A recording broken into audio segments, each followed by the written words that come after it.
আদ্রিতাদের সন্ধ্যায় ফ্লাইট। ওকে নিয়ে নিজের বাড়ি গিয়েছিল আলিফ। গিয়ে বাবাকে পায়নি, তালা মারা ছিল বাসায়।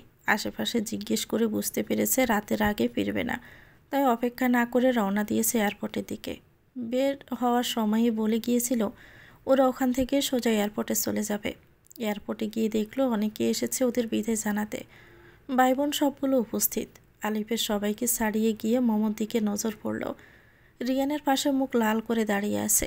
সাদা শাড়িতে ওকে অন্যরকম সুন্দর লাগছে। ভাবনার তা মাথায় আসতে আলিফ প্রিয়ান্তর দিকে মনোযোগ দিল। ওর কোলে আপন মনে খেলছে বাচ্চাটা। এসব বাবাটা এখন তার জন্য বিষের মতো, যার প্রভাবে ধীরে ধীরে মরে যায় মানুষ। প্রিয়ান্তর সাথে খেলতে খেলতে হঠাৎই রিয়ান আর মমর হাতের দিকে নজর পড়ল। এত মানুষের মাঝেও রিয়ান শক্ত করে মমর হাত ধরে আছে।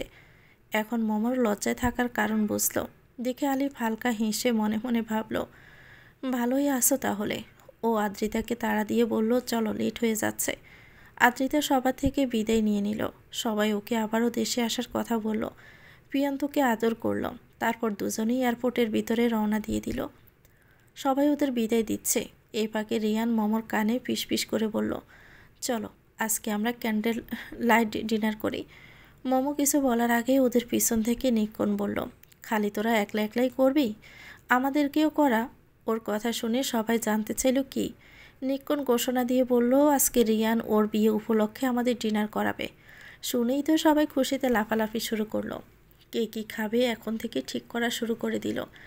রিয়ান মুখ গোমড়া করে তাকালো নিক্কনের দিকে। নিক্কন একটা কিলার হাসি দিল। মমো মুচকি হেসে এয়ারপোর্টের দিকে তাকালো। আদ্রিতার জন্য মন খারাপ লাগছে। আজ আলিফ না থাকলে হয়তো সবার মাঝে থাকতো। সবাই জোর করে রিয়ানকে নিয়ে 5 স্টার একটা রেস্টুরেন্টে চলে এসেছে। রিয়ান আর মমো বসলো এক কোনায়, আর ভাই বোনগুলো একসাথে এক জায়গায় বসেছে। রিয়ান অর্ডার বই হাতে নিয়ে মমোকে জিজ্ঞেস করলো, কি অর্ডার করব? মমো প্রতি উত্তরে পাখিদের দিকে তাকিয়ে বলল, আপনার যেটা ভালো লাগে। ও অর্ডার বইয়ে চোখ বোলাতে বোলাতে মমোর দিকে চোখ গেল। মমো ওদের দিকে তাকিয়ে আছে। ভাই বোন সবগুলো একসাথে মজা করছে। রিয়ান ব্যাপারটা লক্ষ্য করে বলল, ওদিকে কি দেখছো? সবাই কত মজা করছে। তোমার সামনে তোমার জামাই বসে আছে, ভালো লাগছে না? মমো নিচের ঠোঁট কামড়ে টেবিলের দিকে তাকালো। তোমার জামাই করতে করতে লোকটা পাগল হয়ে যাচ্ছে। ওকেও একদিনে পাগল বানিয়ে ফেলেছে। রিয়ান অর্ডার বই থেকে ভাই বোনগুলোর দিকে তাকিয়ে একটা দীর্ঘশ্বাস ফেলল। এত জোরে ফেলল যে মমো স্পষ্ট শুনতে পেল। তাই জিজ্ঞেস করলো, কি হয়েছে? রিয়ান সোফায় হেলান দিয়ে বলল, কি হয়নি তাই বলো। ভাই বোনগুলো রাক্ষসের মতো খাবার অর্ডার দিচ্ছে, যেন কয় বছর ধরে তারা খায়নি। মমোর কথা শুনে হেসে বলল, হয়তো আপনি কিপটেমি করে কখনো খাওয়ান না, তাই আজকে সবাই বুড়ি বোস করছে।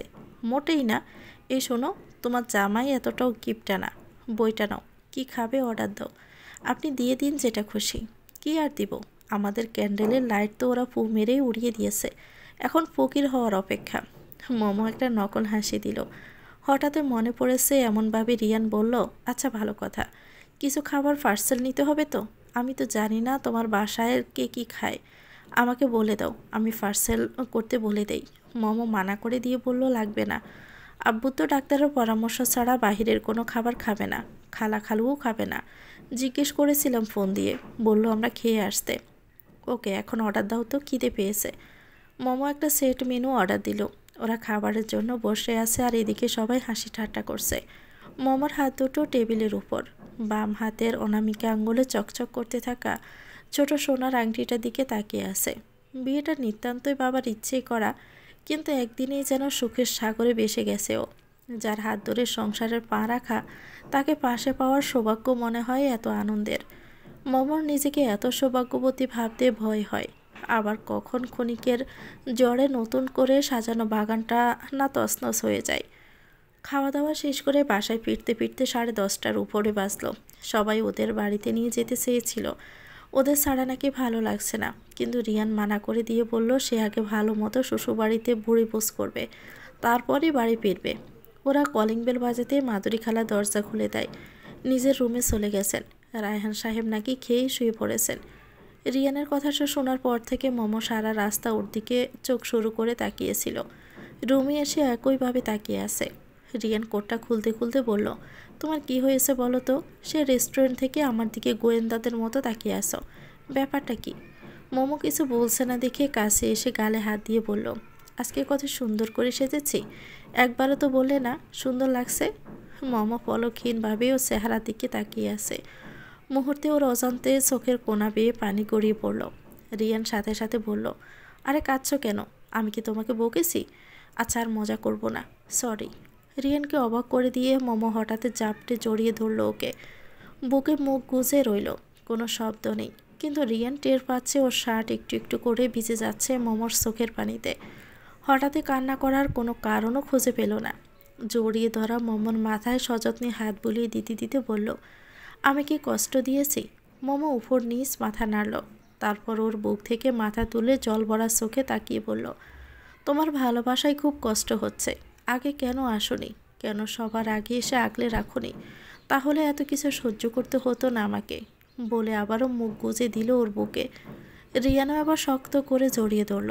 অকারণেই ওর কানের কাছে ফিসফিস করে বলল, সরি, দেরি করে ফেলেছি তোমাকে খুঁজে পেতে মোমো। ওর ফিসফিসানি এত কান্নার মাঝেও মোমোকে কাঁপিয়ে দিল। অজানা কারণে ওরিয়ান থেকে সরে এল। কি যে হলো ওর! বোকার মতো হঠাৎ কান্না করার মানে নিজেও খুঁজে পেল না। মনের ভেতরের পাথরটা গলিয়ে ফেলেছে একদিনে। ঝর্ণার পানি বেরিয়ে এসে ওর মন বাগানটাকে তরতাজা করে দিয়েছে। সেই প্রভাব হয়তো দুই চোখেও পড়েছে, তাই তাল সামলাতে পারেনি। রিয়ান ওর মুখ উঁচু করে দুই হাত দিয়ে পানি মুছে দিয়ে বলল, দেখো তো, আমার পরীর মতো বউটা কান্না করে কাজলের কালোয় পেতনি হয়ে গেছে। ইস, বউটা আমার। মম ওকে সরিয়ে দিয়ে বাকি পানিটুকু মুছে বলল, হয়েছে, আর ঢং করতে হবে না। পোশাক বদলে নিন। আমিও যাই। কালকে অফিস যেতে হবে। আর তো ছুটি কাটানো যাবে না। রিয়ান বিরক্তির সুরে বলল, ধুর, বিয়ের কথা সবাই জানলে আরাম করে ছুটি কাটাতে পারতাম। মম আলমারি থেকে একটা থ্রিপিস নিয়ে বলল, দিন থাকবে এখানে? তুমি যতদিন থাকবে। পাগল নাকি? সবাই কি বলবে? কালকেই বাড়ি চলে যাবেন। আমি গেলে তুমিও যাবে। আমি আমার বউকে ফেলে যাব না। আমার বউ তো আমাকে একটুও ভালোবাসে না। ছেড়ে চলে গেলে আমাকে বলেই যাবে। হয়েছে। কোথায় থেকে যে এত পাগলামি শিখেছেন? রিয়ান দাঁত বের করে হাসি দিল। মম ওয়াশরুম চলে গেল। রিয়ান একটা নাইট ড্রেস পরে নিল পোশাক বদলে। প্রচুর খাওয়া দাওয়া করে শরীরটা ক্লান্ত। কিন্তু মম বের হওয়া পর্যন্ত ওর শুতে ইচ্ছে করছে না। মমকে জ্বালাতে ভালো লাগে। লজ্জায় লাল হয়ে যাওয়া মুখটা ওর সবচেয়ে পছন্দ। কতদিন এই মুখটা দেখার অপেক্ষায় ছিল। ভাবতে ভাবতে রিয়ানের দেয়ালের ছবিটার দিকে আবার চোখ পড়ল। দুটো বাচ্চার রঙিন হাতের ছাপ বাঁধাই করা। এক জোড়া সামান্য বড়, অপর জোড়া থেকে তাই আলাদা বোঝা যায়। ওটা আমাদের দুই বোনের। কথাটা শুনে রিয়ান মমর দিকে তাকালো। একটা পাতলা পিচ কালারের সুতি জামা পরেছে। ভালো লাগছে দেখতে। মম বারান্দায় গিয়ে শাড়ি মেলে দিয়ে এল। একবার ভেবেছিল চুলটা খুলবে, কিন্তু পরমুহূর্তে সিদ্ধান্ত পরিবর্তন করল। ভালোবাসায় বেঁধে দেওয়া জিনিসটা না হয় আরেকটু থাকুক। বিছানায় উঠতে উঠতে বলল, শুয়ে যাননি কেন? রিয়ান ছবিটার দিকে তাকিয়ে থেকে বলল, তোমার জন্য অপেক্ষা করছিলাম। তোমার যে বোন আছে বলনি তো? মম বালিশে মাথা রেখে বলল, আছে না ছিল। রিয়ান অভিযোগ করে বলল, কালকেই বালিশ একটাকে মামা বাড়ি পাঠিয়ে দেব। মম অবাক হয়ে বলল, কেন? রিয়ান ওর মাথার নিচ থেকে বালিশটা কেড়ে নিয়ে ওটাতে নিজে শুয়ে পড়ল। তারপর ওর মাথা বুকে রেখে বলল, কারণ আমার বউয়ের মাথা আমার, বালিশের না। মম হেসে বলল, হিংসুটে। হুম, অনেক। আচ্ছা, ছিল কেন বললে? এখন কোথায়? বেঁচে নেই। রোড অ্যাক্সিডেন্টে মারা গেছে। জানেন, আমরা যমজ বোন ছিলাম। ও আমার থেকে 1 মিনিটের বড় ছিল। কত স্মৃতি আছে ওকে নিয়ে। কত ঝগড়া করতাম। আব্বু আম্মু বিরক্ত হয়ে যেত। আমি যখন বজ্রপাতে ভয় পেতাম, আম্মু কাছে না থাকলে ওর বুকে মুখ লুকিয়ে শুয়ে থাকতাম। ও ছিল ডানপিটে। হাজার দুষ্টুমি ওর মাথায় গিজগিজ করত। আর এখন থেকে আমার লক্ষ্মী বউটা আমার বুকে মুখ লুকাবে। ধুর, গল্পের মাঝে দিলেন তো বাম হাত ঢুকিয়ে। লাইটটা অফ করেন গিয়ে। থাক না। অফ করলে তোমার লজ্জাভরা মুখটা মিস করব। দেখতে পাবো না। মম ওর পেটে ছোট করে গুঁতো মেরে বলল, যান বলছি। আলোয় আমার ঘুম হবে না। রিয়ান বাধ্য হয়ে আলো নিভিয়ে এল। মম বুকে মাথা রাখতে রিয়ান এমনভাবে ধরে রইল যেন ও হারিয়ে যাবে ছেড়ে দিলে। ওর বুকে মাথা রেখে এত শান্তি লাগলো যে কখন ঘুমিয়ে গেল টের পেল না। 7টার দিকে মমর ঘুম ভাঙল। বাইরের আলো জানালা দিয়ে রুমে ঢুকছে। রিয়ান এখনো ওকে জড়িয়ে ধরে আছে আগের মতো। ঘুমে থাকায় বাঁধন আলগা হয়ে আছে। মম সরিয়ে উঠতে লাগলো, রিয়ান নড়ে উঠে চিত হয়ে শুল। মম সাবধানে নেমে এল বিছানা থেকে। ফ্রেশ হয়ে নাস্তা বানাতে গেল। এর মাঝে মাধুরী খালাও এসে হাত লাগালেন। রিয়ান আরাম করেই ঘুমাচ্ছিল। এর মাঝে মুখে কারো হাতের স্পর্শ পেয়ে হাতটা ধরে টান দিয়ে বলল, মম আরেকটু ঘুমাতে দাও। তুমিও ঘুমাও। হঠাৎ নাকে সুরসুরি লাগলে আবার বলল, নাকে সুরসুরি দিচ্ছ কেন? উঠব তো, আরেকটু ঘুমিয়ে নেই। বলতে বলতে একটা হাঁচি দিয়ে দিল। সাথে সাথে মেও করে উঠল বুকে জড়িয়ে থাকা মম। রিয়ান তাকাতেই এক চিৎকার দিয়ে উঠল। মম রান্নাঘরে রুটি সেকছিল। ওর চিৎকার শুনে দৌড়ে এসে বলল, কি হয়েছে? ওর পাশ দিয়ে নিনি ভয়ে দৌড়ে বেরিয়ে গেল। ব্যাপারটা বুঝতে পেরে মম রিয়ানকে ওষুধ এগিয়ে দিল। রিয়ানের হাঁচতে হাঁচতে নাক দিয়ে পানি পড়ছে। টিস্যু দিয়ে নাক মুখে ওষুধটা খেয়ে নিয়ে বলল, তোমার এটা বিড়াল না বাদর? এসে আমার মুখে হাত ঢলছে। ভাবলাম তুমি। টান দিয়ে জড়িয়ে ধরে ঘুম দিতে যাচ্ছিলাম। ভালো করেছে। ও আমার আদরের নিনি। একদম বাদর বলবে না। আর আমি যে তোমার আদরের জামাই। তোমার নিনি যে আমার বেহাল দশা করছে। বলেছি তো বাড়ি চলে যাও। কথা না শুনলে কার দোষ? এই রে, আমার রুটি। মম রান্নাঘরে দৌড়ে গেল। আরেকটুর জন্য রুটিটা পুড়ে নি। রিয়ান হতাশ ভঙ্গিতে নিজেকে বলল, মম আমাকে একটুও পাত্তা দেয় না। দরজার কাছে দাঁড়িয়ে তখনই নিনি মেও করে একটা করুণ সুরে ডাক দিল। ওকে দেখে তড়িঘড়ি করে ওয়াশরুম চলে গেল রিয়ান। না হলে হাঁচতে হাঁচতে আবার অবস্থা কাহিল হয়ে যাবে। নাস্তা সেরে দুজনই তৈরি হয়ে নিল অফিসে যাওয়ার জন্য। মম ওর আগের পোশাকে ফিরে গেল। একটা ছিমছাম সুতি থ্রি পিস, মাথায় বেনি, হাতে সেই পুরাতন ঘড়ি, কানে ছোট দুল। মম ব্যাগ কাঁধে নিয়ে বেরিয়ে যেতে লাগলে রিয়ান বলল, কোথায় যাচ্ছ? মম বলল, অফিসে। আর কোথায় যাব? রিয়ান টাই হাতে নিয়ে বলল, দেখছো তোমার জামাই এখনো তৈরি হয়নি। আর তুমি তাকে ফেলে চলে যাচ্ছ? টাইটা বেঁধে দাও। মম ব্যাগ বিছানায় রেখে এসে টাই বেঁধে দিতে দিতে বলল, বিয়ের আগে কে বেঁধে দিত শুনি? কে আর বেঁধে দেবে? নিজে নিজেই করতে হতো। তাহলে এখন আমাকে লাগছে কেন? বউ তো ভালোবাসছে না, তাই কিভাবে ভালোবাসতে হয় শেখাচ্ছি। আসছে আমার শিক্ষক। নিন বেঁধে দিলাম। এটা কি? মম ব্যাগ নিতে নিতে বলল, তাই। রিয়ান জিজ্ঞেস করল, এভাবে বেঁধেছ কেন? মম কোনোমতে গিট্টু দিয়ে টাই বেঁধে দিয়েছে। রিয়ানের কথা শুনে মম এসে ওর মাথার চুল এলোমেলো করে দিয়ে বলল, সরি জামাই, তোমার বউ সিনেমার নায়িকাদের মতো টাই বাঁধতে জানে না। রিয়ান মুখ চেপে রাখলেও পরে হাসতে হাসতে বলল, যাক এতক্ষণ পর একটা মনের মতো কথা বলেছ। দেখো কিভাবে টাই বাঁধতে হয়। আজ শিখিয়ে দিচ্ছি। কাল থেকে কিন্তু তোমাকে করতে হবে। প্রথমে টাইটা অসমান করে ঝোলাবে গলায়। ডান পাশটা বাম পাশ থেকে একটু বড় রাখবে। তারপর বাম অংশের নিচ দিয়ে ডান অংশটা ঘুরিয়ে আনবে। এবার উপরের ডান অংশের সাথে গিট দেবে পিছন দিক দিয়ে এনে। বাম পাশটা সামনে এনে ডান পাশটা টেনে শক্ত করে দেবে। এরপর গিট দেওয়া অংশটা গলা পর্যন্ত টেনে দেবে। ব্যাস, হয়ে গেল। এবার বেঁধে দাও। রিয়ান মমকে বলে দিতে লাগল। মমটাই বেঁধে দেওয়া শেষ হলে রিয়ান ওর ডান হাতটা ধরে বুকের বাম পাশে রেখে বলল, এভাবে সারা জীবন বেঁধে দেবে তো? মম মুচকি হেসে বলল, হুম। এখন চলুন, দেরি হচ্ছে। রিয়ান বলল, কোট পরিয়ে দেবে না? মম এক পলক তাকিয়ে কোটটা নিয়ে পরিয়ে দিতে দিতে বলল, এই এক কোট কয়দিন পরবেন? তুমি চাইলে প্রতিদিন পরতে পারি। এত ভালো ফ্লার্ট করতে পারেন জানতাম না তো। আরও কত কিছু জানতে পারবে। সারাটা জীবন তো রইল। সারা জীবন শব্দটা ওর কাছে কত বড় পাওনা তা একটা মেয়ে কেবল জানে। সারা জীবন একই রকম ভালোবাসতে কজন পারে? ওর কপালে এমন থাকতে পারে ভাবতেই মমর ভেতরটা কেমন শান্ত হয়ে এল। রিয়ানের ছোঁয়া পেতেই ও বাস্তবে ফিরে এল। যাবে না? হুম, চলুন। দুইজনেই বেরিয়ে এল বাসা থেকে। রিয়ান গাড়ি বের করতেই মম বলল, আপনি চলে যান। আমি আব্বুর স্কুটি করে চলে যাব। রিয়ান মুখ ভার করে জানালা দিয়ে মাথা বের করে বলল, কেন? জামাইয়ের সাথে গেলে কি হবে? মম নাকটা টেনে দিয়ে বলল, জামাইয়ের সাথে গেলে সবাই সন্দেহ করবে। কয়েক মাস যাক, তারপর তোমার সাথে যাব। রিয়ান তাও মুখ গোমরা করে বেরিয়ে গেল। মম হালকা হেসে স্কুটি স্টার্ট দিল। রিয়ানের জন্য আজ 5 মিনিট লেট হয়ে গেল ওর। কি যে বাচ্চাদের মতো আবদার করে বসে। মম চেয়ারে বসতেই তৌসিফা জিজ্ঞেস করল, কালকে এলি না যে? মম ব্যাগ রাখতে রাখতে বলল, একটা জরুরি কাজে ছুটি নিয়েছিলাম। তৌসিফা ওর হাত দেখে বলল, মেহেদি দিয়েছিস? ব্যাপার কি বলতো? তলে তলে বিয়ে করে ফেলিসনি তো? মম হেসে বলল, খালাতো বোন লাগিয়ে দিয়েছে। মানা করেছিলাম শোনেনি। মম কোনোভাবে কাটিয়ে গেল। বৃষ্টি জোর করে বিয়ের আগের দিন লাগিয়ে দিয়েছে। অফিসে আসলে যে কেউ হাতভরা মেহেদি দেখলে সন্দেহ করবে, কিন্তু কিছু করারও নেই। অনেকটাই উঠে গেছে, তাও যতটুকু আছে তাও সন্দেহ জাগাতে পর্যাপ্ত। মম নিজের কাজে মন দিল। কম্পিউটার আর ফাইল দেখে বলল, নতুন ডিলের ফাইলগুলো কোথায়? ও, তোকে তো বলাই হয়নি। কালকে কাজ শেষ হয়ে গেছে। তাহলে তো ভালো। হুম। ওদের কথার মাঝেই ফারিজা এসে সবার মনোযোগ নিয়ে বলল, আমরা সবাই এতদিনের পরিশ্রম সার্থক করে নতুন ডিলের কাজটা গতকালকে শেষ করেছি।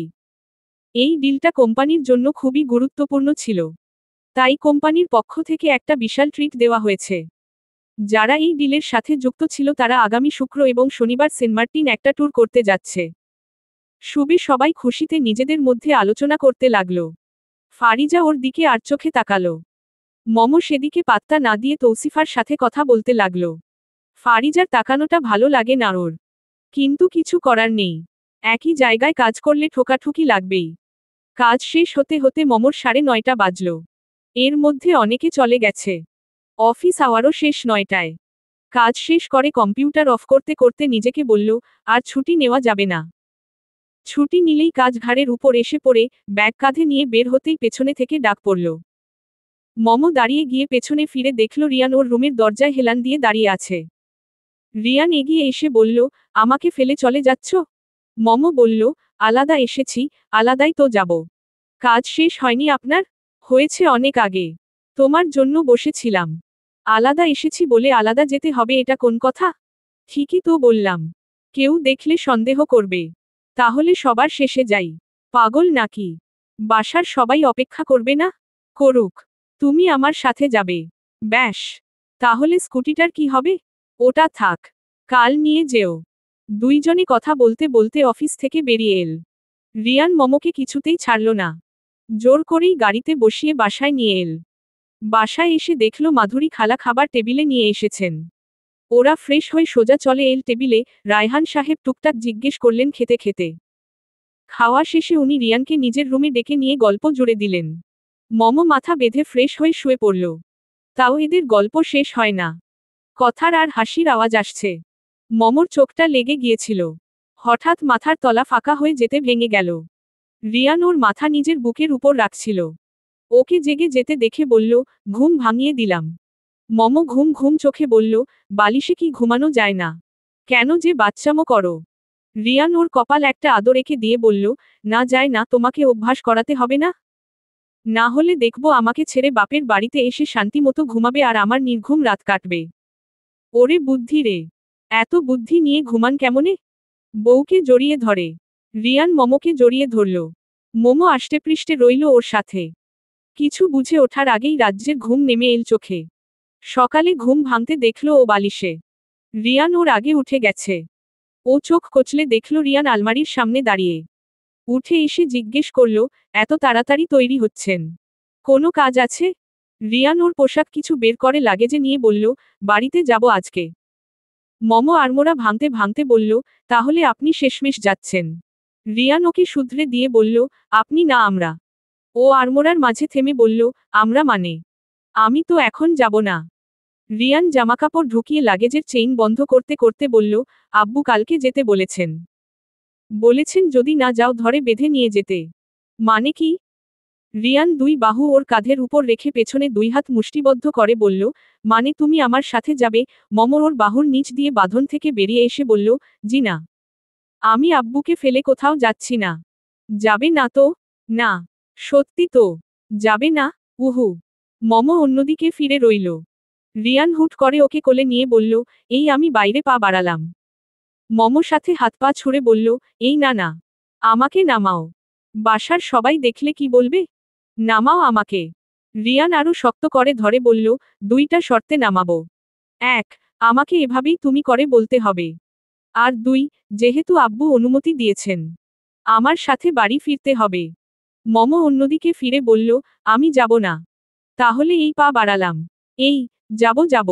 নামান। আবার আপনি? নামাও। প্লিজ। রিয়ান মমকে নামিয়ে দিয়ে পেছনে থেকে জড়িয়ে ধরল। কাঁধে চিবুক দিয়ে বলল, আবার যদি মতো পরিবর্তন করেছ তো যেখানে থাকবে সেখান থেকেই কোলে করে নিয়ে যাব। এবার যদি অফিসেও থাকো তো, বুঝতেই পারছো। মম কাঁপতে কাঁপতে বলল, হবে না। হবে না। ছাড়ুন। রিয়ান সরে দাঁড়িয়ে বলল, জিনিস গুছিয়ে নাও এখন। মম জিজ্ঞেস করল, কেন? ড্রাইভার আমাদের লাগেজ নিয়ে যাবে। আমরা অফিস থেকে সোজা বাড়ি যাব। মম মুখ ফুলিয়ে একবার রিয়ানের দিকে তাকালো। রিয়ান হাসছে, টোলপ্রা হাসিটাতে কেন এত কিউট লাগে ওকে মম বুঝে পায় না। এমনিতে ভেতরে ভেতরে মিচকে বাদর। মম কাপড় গোছানোয় মন দিল। আধা ঘন্টায় লাগেজ গুছিয়ে ঘড়ি দেখে ওর চোখ কপালে উঠল, 8টা বেজে গেছে। রান্নাঘরে গিয়ে দেখল মাধুরী খালা নাস্তা বানিয়ে ফেলেছে। ওকে দেখে বলল, তুমি উঠছো মা? হাত মুখ ধুইয়া আসো। আমি টেবিলে খাওয়া দিতেছি। আজকে চলে যাব খালা। তাই গোছগাছ করতে করতে দেরি হয়ে গেল। তোমাকে সাহায্য করতে পারিনি। আইজকাই যাবাগা? বলো নাই যে? তোমাদের জামাই তো আমাকে বলেনি। সকালে উঠে ব্যাগ গোছাতে বলল। কারো কোনো বিপদ হয় নাই তো?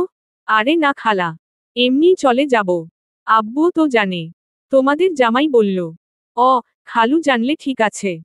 তুমি তৈরি হই নাও। আমি খাবার দিতেছি। আচ্ছা খালা। মম রুমে এসে দেখল রিয়ান লাগেজ দুটো নিয়ে গেছে। বারান্দা দিয়ে উকি মারতেই ওকে দেখা গেল। ড্রাইভারের হাতে লাগেজগুলো দিয়ে দিচ্ছে। কোথায় ভেবেছিল রায়হান সাহেবের সাথে থেকে সেবা যত্ন করবে। তা না, তিনিই চলে যেতে উৎসাহ দিচ্ছে। আরেক পাগল তো ওকে ছাড়ছেই না। কেমন বেঁধে রাখছে। এত পাগল কি করে হয় বুঝে পায় না মম। কেউ কারো জন্য এত পাগল হতে পারে। মম একটা জামা নিয়ে তৈরি হতে গেল। বেরিয়ে এসে দেখল রিয়ান অর্ধেক তৈরি হয়ে বসে আছে। মম একটা দীর্ঘশ্বাস ফেলে টাইটা হাতে নিয়ে ওর গলায় বাঁধা শুরু করল। তারপর কোট পরাতে রিয়ান ওর 2 গাল আলতো করে ধরে কপালে একটা চুমু এঁকে বলল, এটা তোমার বকশিস।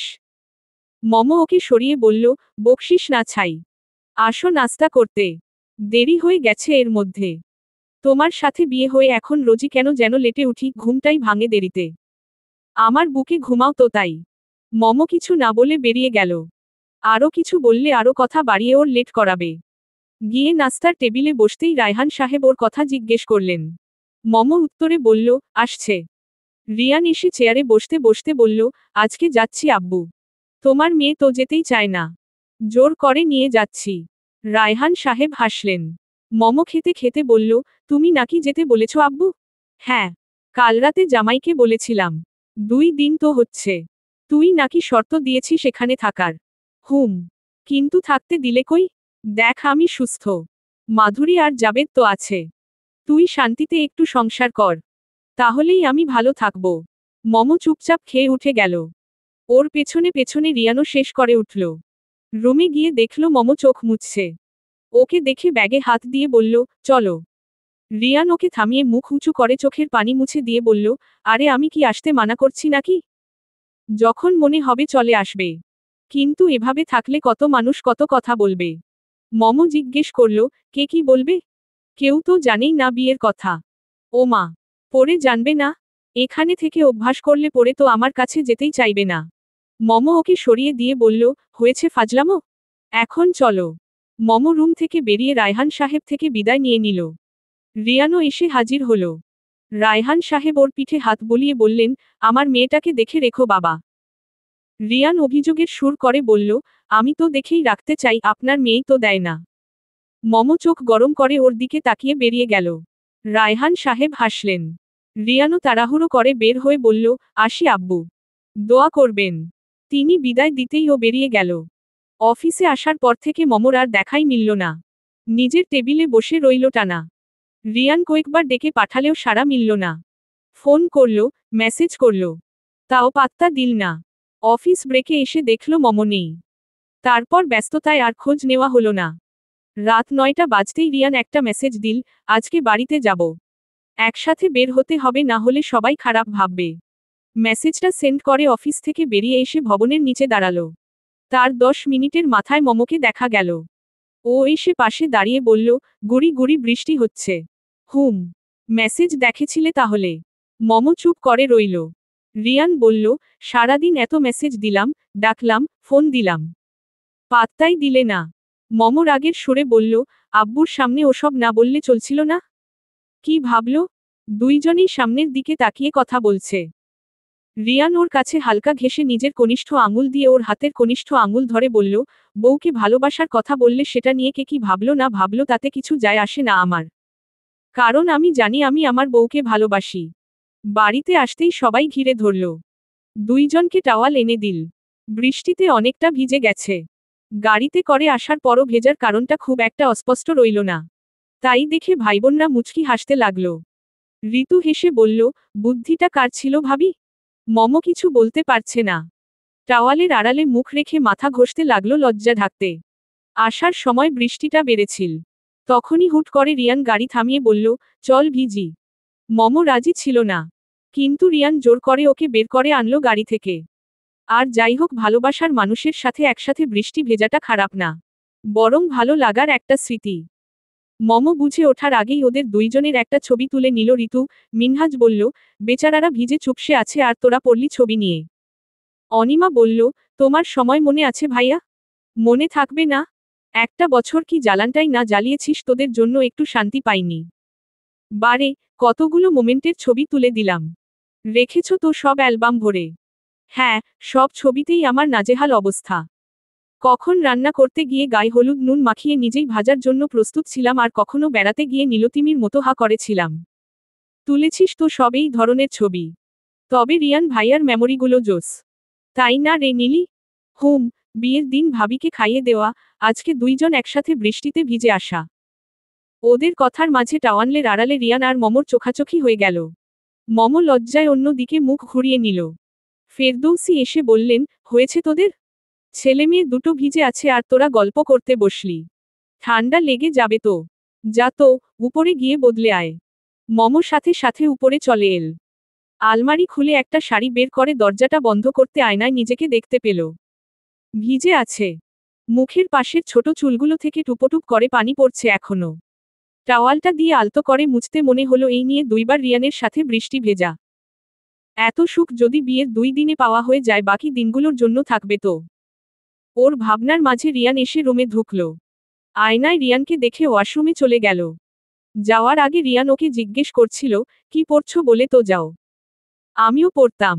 মম ওয়াশরুমে ঢোকার সময় আস্তে করে বলল, পাগল একটা। পোশাক বদলে নিচে চলে আসতে হলো। সবাই একসাথে ডিনার করতে হবে। ওরা টেবিলে বসতেই নিকবন 2 কাপ ধোয়া ওঠা কফি টেবিলটায় রেখে বলল, খেয়ে নে। যা ভেজা ভিজেছিস, জ্বর না উঠে যায়। দুইজনেই একসাথে কফির কাপে চুমুক দিতেই ক্লিক করে একটা শব্দ হলো। সবাই জড়ো হলো নীলিমার তোলা ছবি দেখতে।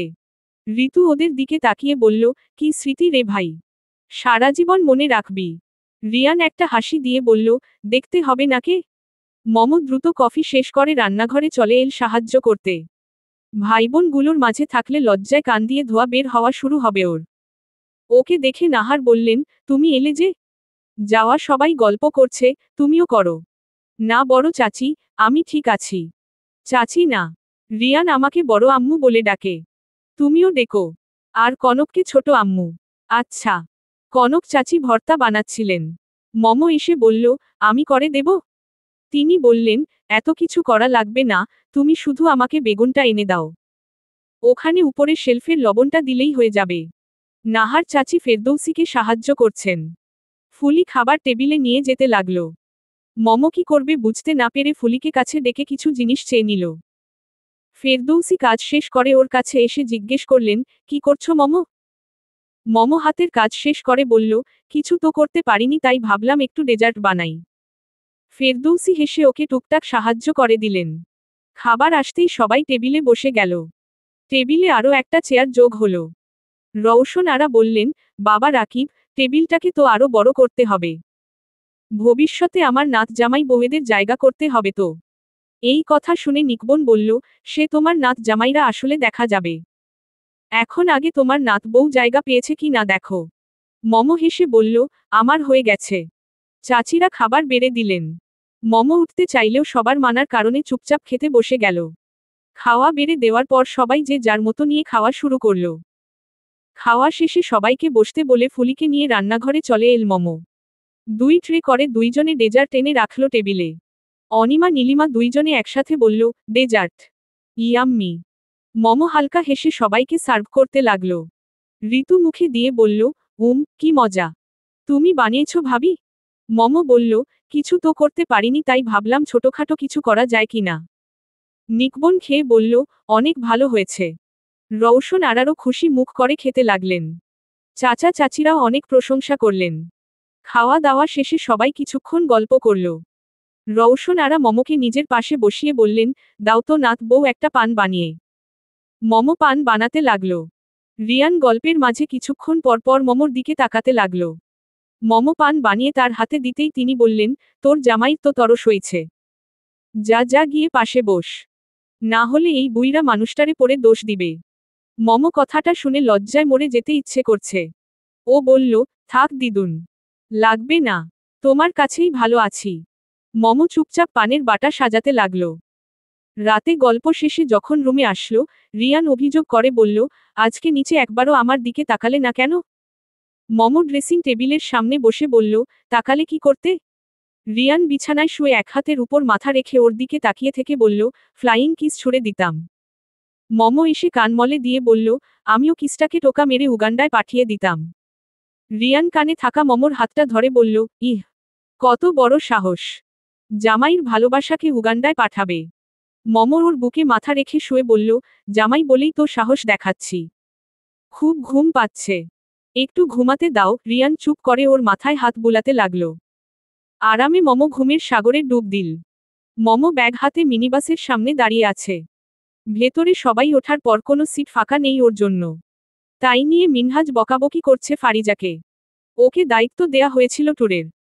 ফারিজা বারবার করে বলছে ওকে নাকি 24 জনের কথা বলা হয়েছে। সেই হিসাবেই ব্যবস্থা করেছে। এখন বুঝতে পারছে মোট 25 জন যাবে। বলতে বলতে কান্না করে দিচ্ছে। মিনহাজ আরও কিছু বলতে যাচ্ছিল, রিয়ান থামিয়ে দিয়ে ফারিজাকে বলল, তুমি বাসে গিয়ে বসো। ও নাক টানতে টানতে বাসে উঠে গেল। রিয়ান মিনহাজকে বলল, এক কাজ করো। তোমরা রওনা দিয়ে দাও। কালকে 9টায় লঞ্চ। পৌঁছানো লাগবে তার আগে।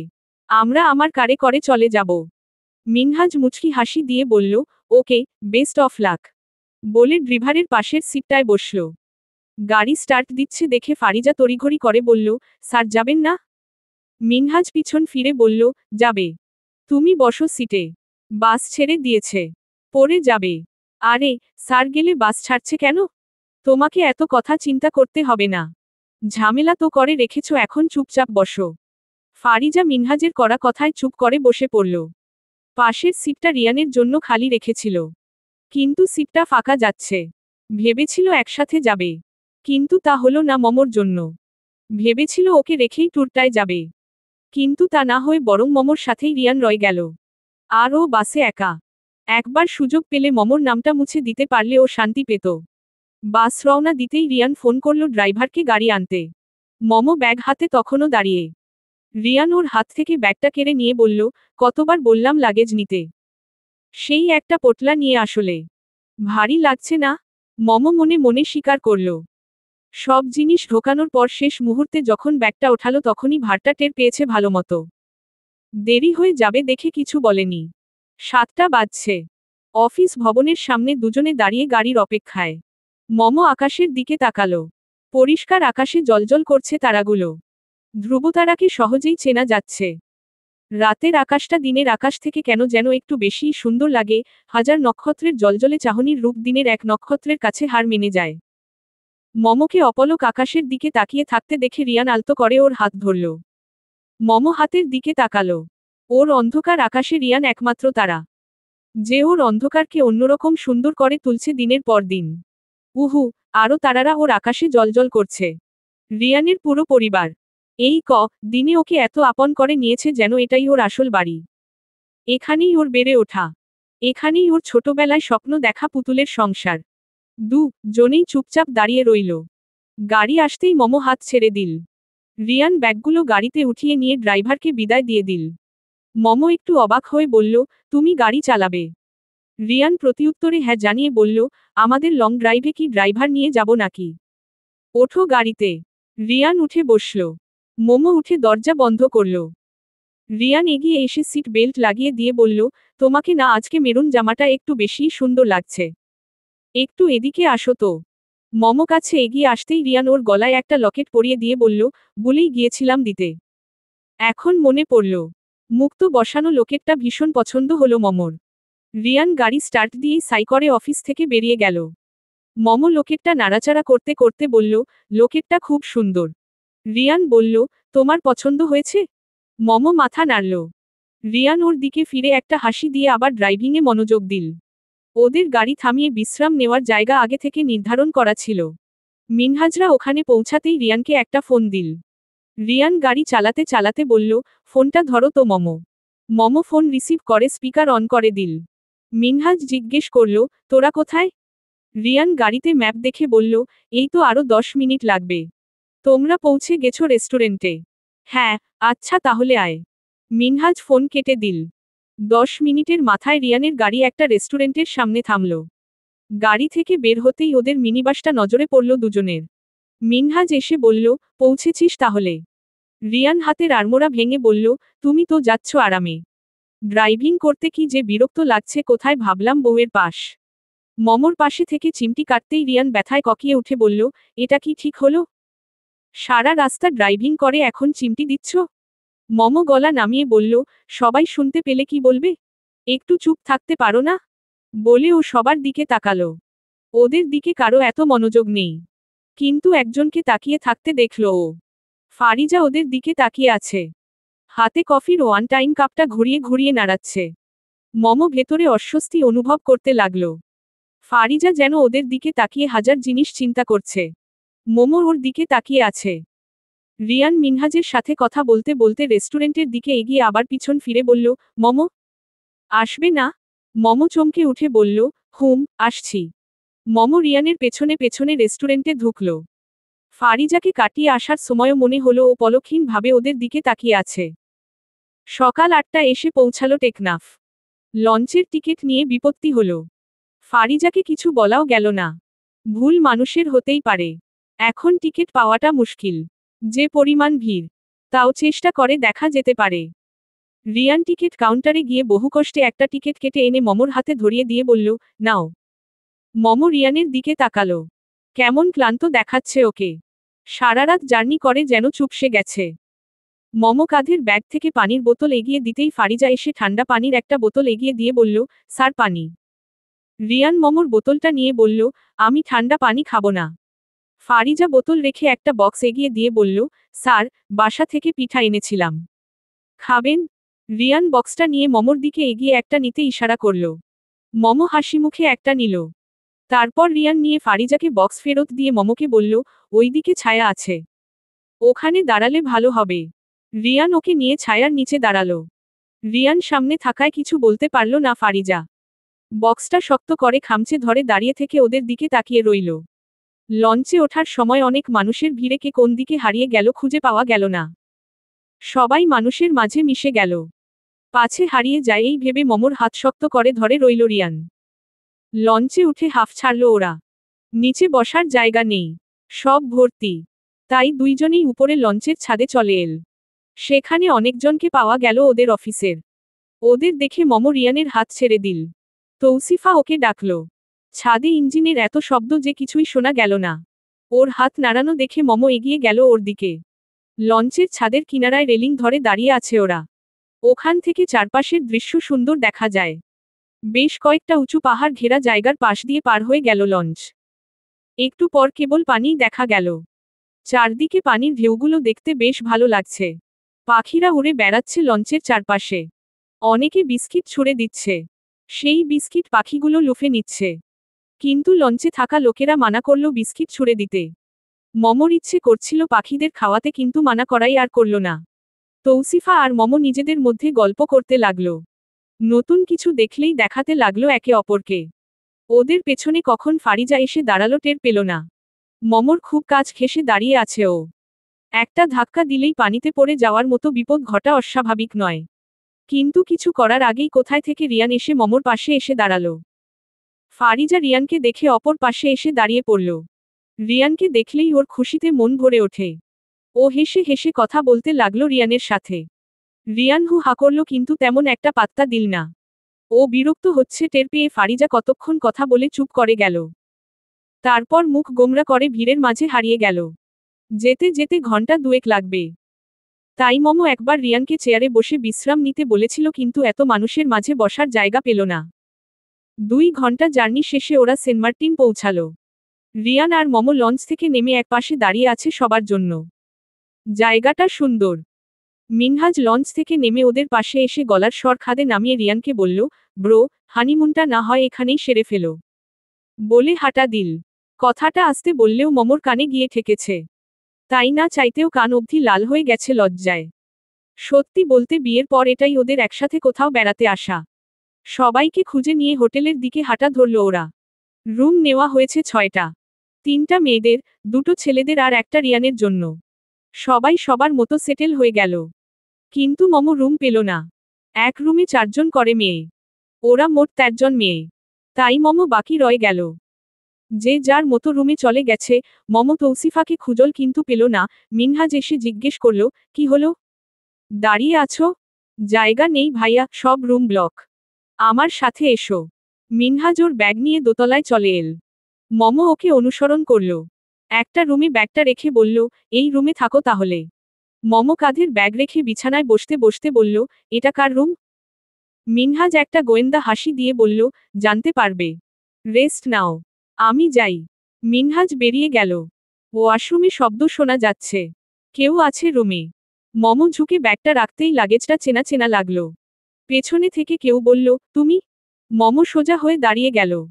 এবার বুঝতে পারল মিনহাজ এভাবে হাসার কারণ। মমো পিছন ফিরে দেখল রিয়ান ভেজা গায়ে দাঁড়িয়ে আছে। চুলগুলো এখনো মোছেনি। মমো বলল, কোনো রুমে জায়গা ছিল না। তাই মিনু ভাই আমাকে এখানে দিয়ে গেল। রিয়ান ওর দিকে এগাইতে লাগল। মমো পেছাতে পেছাতে দেয়ালে গিয়ে ঠেকল। রিয়ান ওর কানে ফিসফিস করে বলল, হানিমুনটা তাহলে হয়েই যাচ্ছে।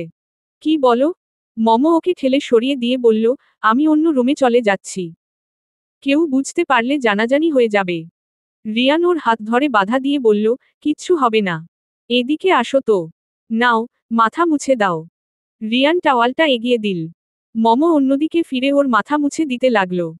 রিয়ান অভিযোগ করে বলল, অন্যদিকে তাকিয়ে আছো কেন? যেন অন্য কারো জামাইকে দেখছো? নিজেরই তো। মমো টাওয়ালটা ওর হাতে ধরিয়ে দিয়ে বলল, হয়ে গেছে মোছা। যাও ঘুমাও, সারারাত গাড়ি চালিয়েছ। আমি ফ্রেশ হয়ে আসি। বলে মমো ওয়াশরুম চলে গেল। ফ্রেশ হয়ে বেরিয়ে দেখল রিয়ান বিছানায় হেলান দিয়ে ফোন টিপছে। মমো মাথার চুল মুছতে মুছতে বলল, ঘুমাওনি? রিয়ান ফোনটা রেখে বিছানায় আস্তে আস্তে বাড়ি মেরে বলল, এখানে এসে বসো। মমো জিজ্ঞেস করল, কেন? আহা, আসো না। বসো। মমো এসে বসলে রিয়ান ওর কোলে মাথা রেখে বলল, তোমার কোলে ঘুমানোর জন্য অপেক্ষা করছিলাম, এখন ঘুমাবো। রিয়ান চোখ বন্ধ করল। মমো হালকা হেসে ওর মাথার চুলে বিলি কেটে দিতে লাগল। কিছুক্ষণের মধ্যেই রিয়ানের চোখ ভেঙে ঘুম চলে এল। 16-17 ঘন্টার টানা জার্নি ওকে ক্লান্ত করে দিয়েছে। রিয়ান ঘুমিয়ে গেলে মমো বালিশে ওর মাথাটা আস্তে করে রেখে দিল। তারপর পাশে শুয়ে ওর দিকে তাকিয়ে রইল। ওকে যত দেখে মন যেন ভরতে চায় না মমোর। রিয়ানকে দেখতে দেখতে কখন যে ঘুমিয়ে পড়ল টের পেল না। দরজায় শব্দ হতেই মমোর ঘুম ভেঙে গেল। নড়তে গিয়ে দেখল ও রিয়ানের বুকে। রিয়ান ওকে জড়িয়ে ধরে ঘুমাচ্ছে। রিয়ান কখন এমন করল টেরই পেল না ও। রিয়ানের বাঁধন থেকে সরে এসে ফোন হাতে নিল। প্রায় 2টো বাজে। একটানা 3 ঘন্টা ঘুমিয়েছে। দরজায় আবার নক হলো। মমো উকি মেরে দেখল ফারিজা দরজা নক করছে। ও কি করবে বুঝতে পারল না। এখন যদি ওকে রিয়ানের রুমে দেখে তাহলে সবাইকে বলে দেবে। আবার রিয়ানকেও জাগাতে ইচ্ছে করছে না। খুবই ক্লান্ত ও। মমো পায়চারি করতে লাগলো আর ভাবতে লাগলো কি করা যায়। তারপর বাইরে কারো কথা শুনতেই ওয়াচ গ্লাসে চোখ রাখল। দেখল মিনহাজ এসেছে। ওকে দেখে একটা স্বস্তির নিঃশ্বাস ফেলল মমো। মিনহাজ ফারিজা বুঝিয়ে পাঠিয়ে দিল নিচে। তারপর নক করতে মমো দরজা খুলে দিল। মিনহাজ জিজ্ঞেস, কি অবস্থা? সব ওকে? খাওয়ার জন্য ডাকতে এসেছি। রিয়ান কোথায়? মমো পিছনে বিছানায় ঘুমন্ত রিয়ানের দিকে একবার তাকিয়ে বলল, ঘুমাচ্ছে। মিনহাজ ওকে দেখে বলল, তাহলে খাবার পাঠিয়ে দিচ্ছি, সময় করে খেয়ে নিও দুজনে। মমো মাথা নাড়ল। মিনহাজ চলে গেলে মমো দরজা মেরে দিল। 20 মিনিট পর ওদের 2টো প্লেট দিয়ে গেল। মমো প্লেট টেবিলে রাখতেই রিয়ান ঘুম ঘুম চোখে উঠে বলল, খাবার দিয়ে গেছে? হুম, উঠে গেছো? ঘুম হয়েছে? হয়েছে মানে? তোমাকে জড়িয়ে ধরে যে ঘুম দিলাম। সারা রাতের ঘুম উসুল হয়ে গেছে। মম ওর হাতে প্লেট ধরিয়ে দিয়ে বলল, এখন খাবারটা খেয়ে পেট ভরিয়ে নাও। রিয়ান অস্বীকার করে বলল, খাইয়ে দাও, আজকে তুমি আমাকে খাইয়ে দেবে। আমি তোমাকে খাইয়ে দেব, দাঁড়াও হাত মুখ ধুয়ে আসি। রিয়ান ওয়াশরুম থেকে মুখ হাত ধুয়ে এসে বসল মমর পাশে, প্লেট থেকে খাবার নিয়ে মমর মুখের সামনে ধরল। উপায় না দেখে মম খেয়ে নিল। রিয়ান বলল, এবার আমাকে দাও। মম ওকে লোকমা ধরে খাইয়ে দিল। খাওয়া শেষে প্লেটগুলো রেখে জনে হাত ধুয়ে এল। রিয়ান বিছানায় বসে বলল, তোমার হাতে খেয়ে আমার পেট কত বড় হয়ে গেছে দেখো। ভুঁড়ি দেখা যাচ্ছে। মম ওর পেটে হালকা একটা ঘুষি দিয়ে বলল, তাহলে আর খাইয়ে দেব না। রিয়ান ওর হাত দুটো ধরে বলল, ইস, দেবে না মানে? 100 বার দেবে। ভাবছি এবার থেকে তোমার হাতে খাবো। মম বলল, পাগল নাকি? রিয়ান ওর মুখের পাশে হাত দিয়ে বলল, তোমার জন্য। মম কিছু বলল না। দুইজনে একে অপরের দিকে তাকিয়ে রইল। ফোনের রিংটোন বাজতেই জনে চমকে উঠল। রিয়ান বলল, ফোন বাজছে, ওয়েট। মম লজ্জামিশ্রিত সম্মতি জানিয়ে সরে বসল। রিয়ান ফোন রিসিভ করে বলল, হ্যাঁ বলো ভাইয়া। মিনহাজ অপর পাশ থেকে বলল, সন্ধ্যার সব রেডি হয়ে গেছে। ওকে, তাহলে বিকালের পরে সবাইকে সমুদ্র পাড়ে চলে আসতে বলো। আচ্ছা। খেয়েছিস? শরীর কেমন আছে? খাওয়া হয়ে গেছে। শরীর এখন ফ্রেশ ঝরঝরে। Thank you bro. হঠাৎ রিয়ান একটা হাসি দিল। মিনহাজ বুঝতে পেরে বলল, ওটা তোর ভাগ্য।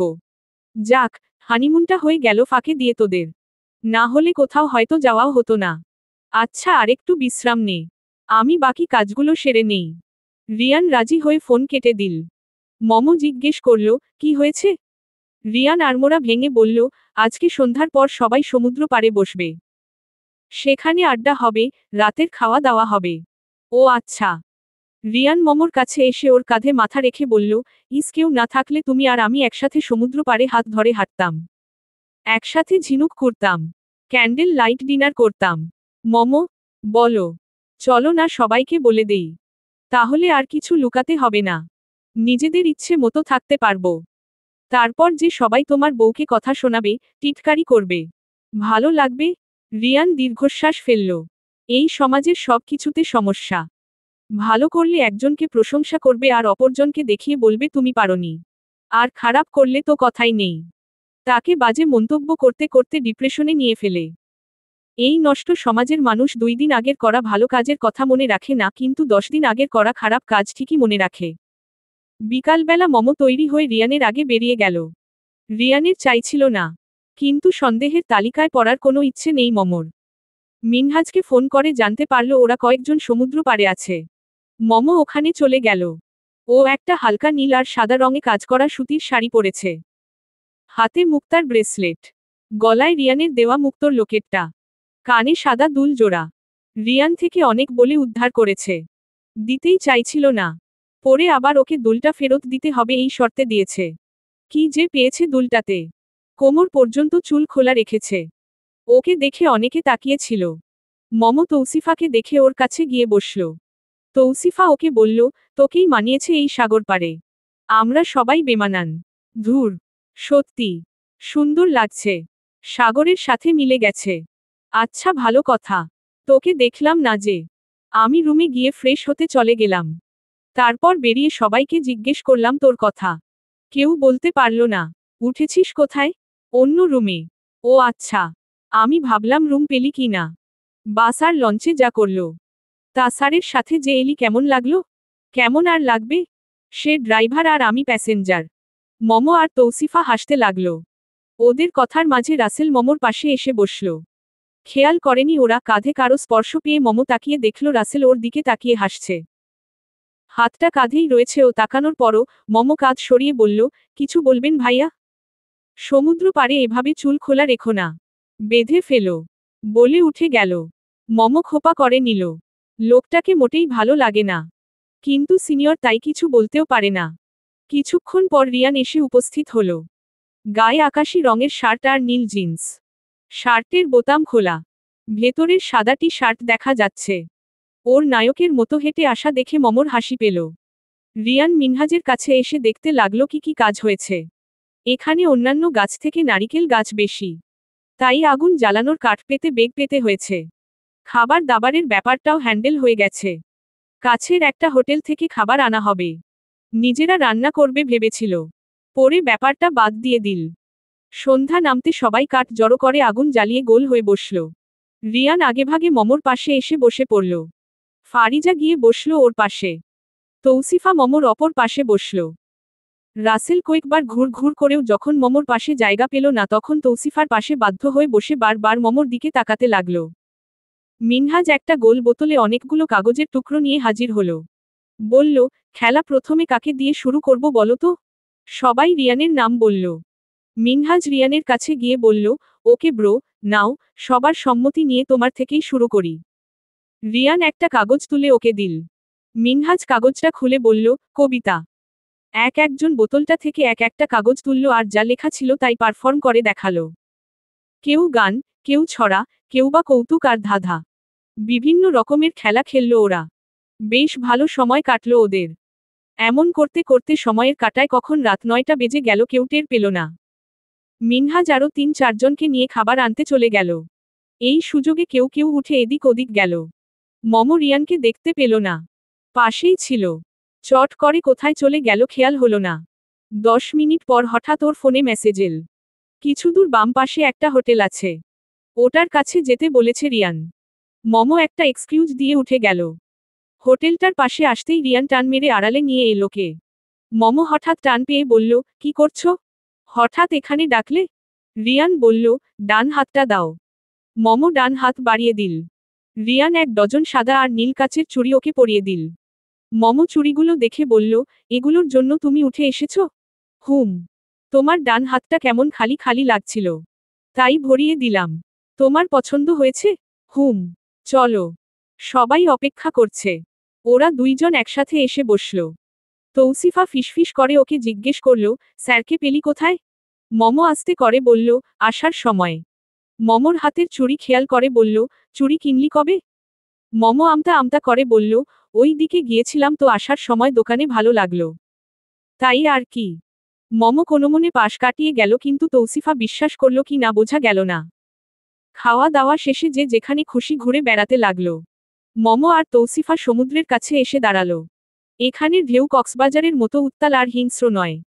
একের পর এক শান্ত ঢেউ আছড়ে পড়ছে পায়ে আর পায়ের তলার বালি ধীরে ধীরে সরে যাচ্ছে।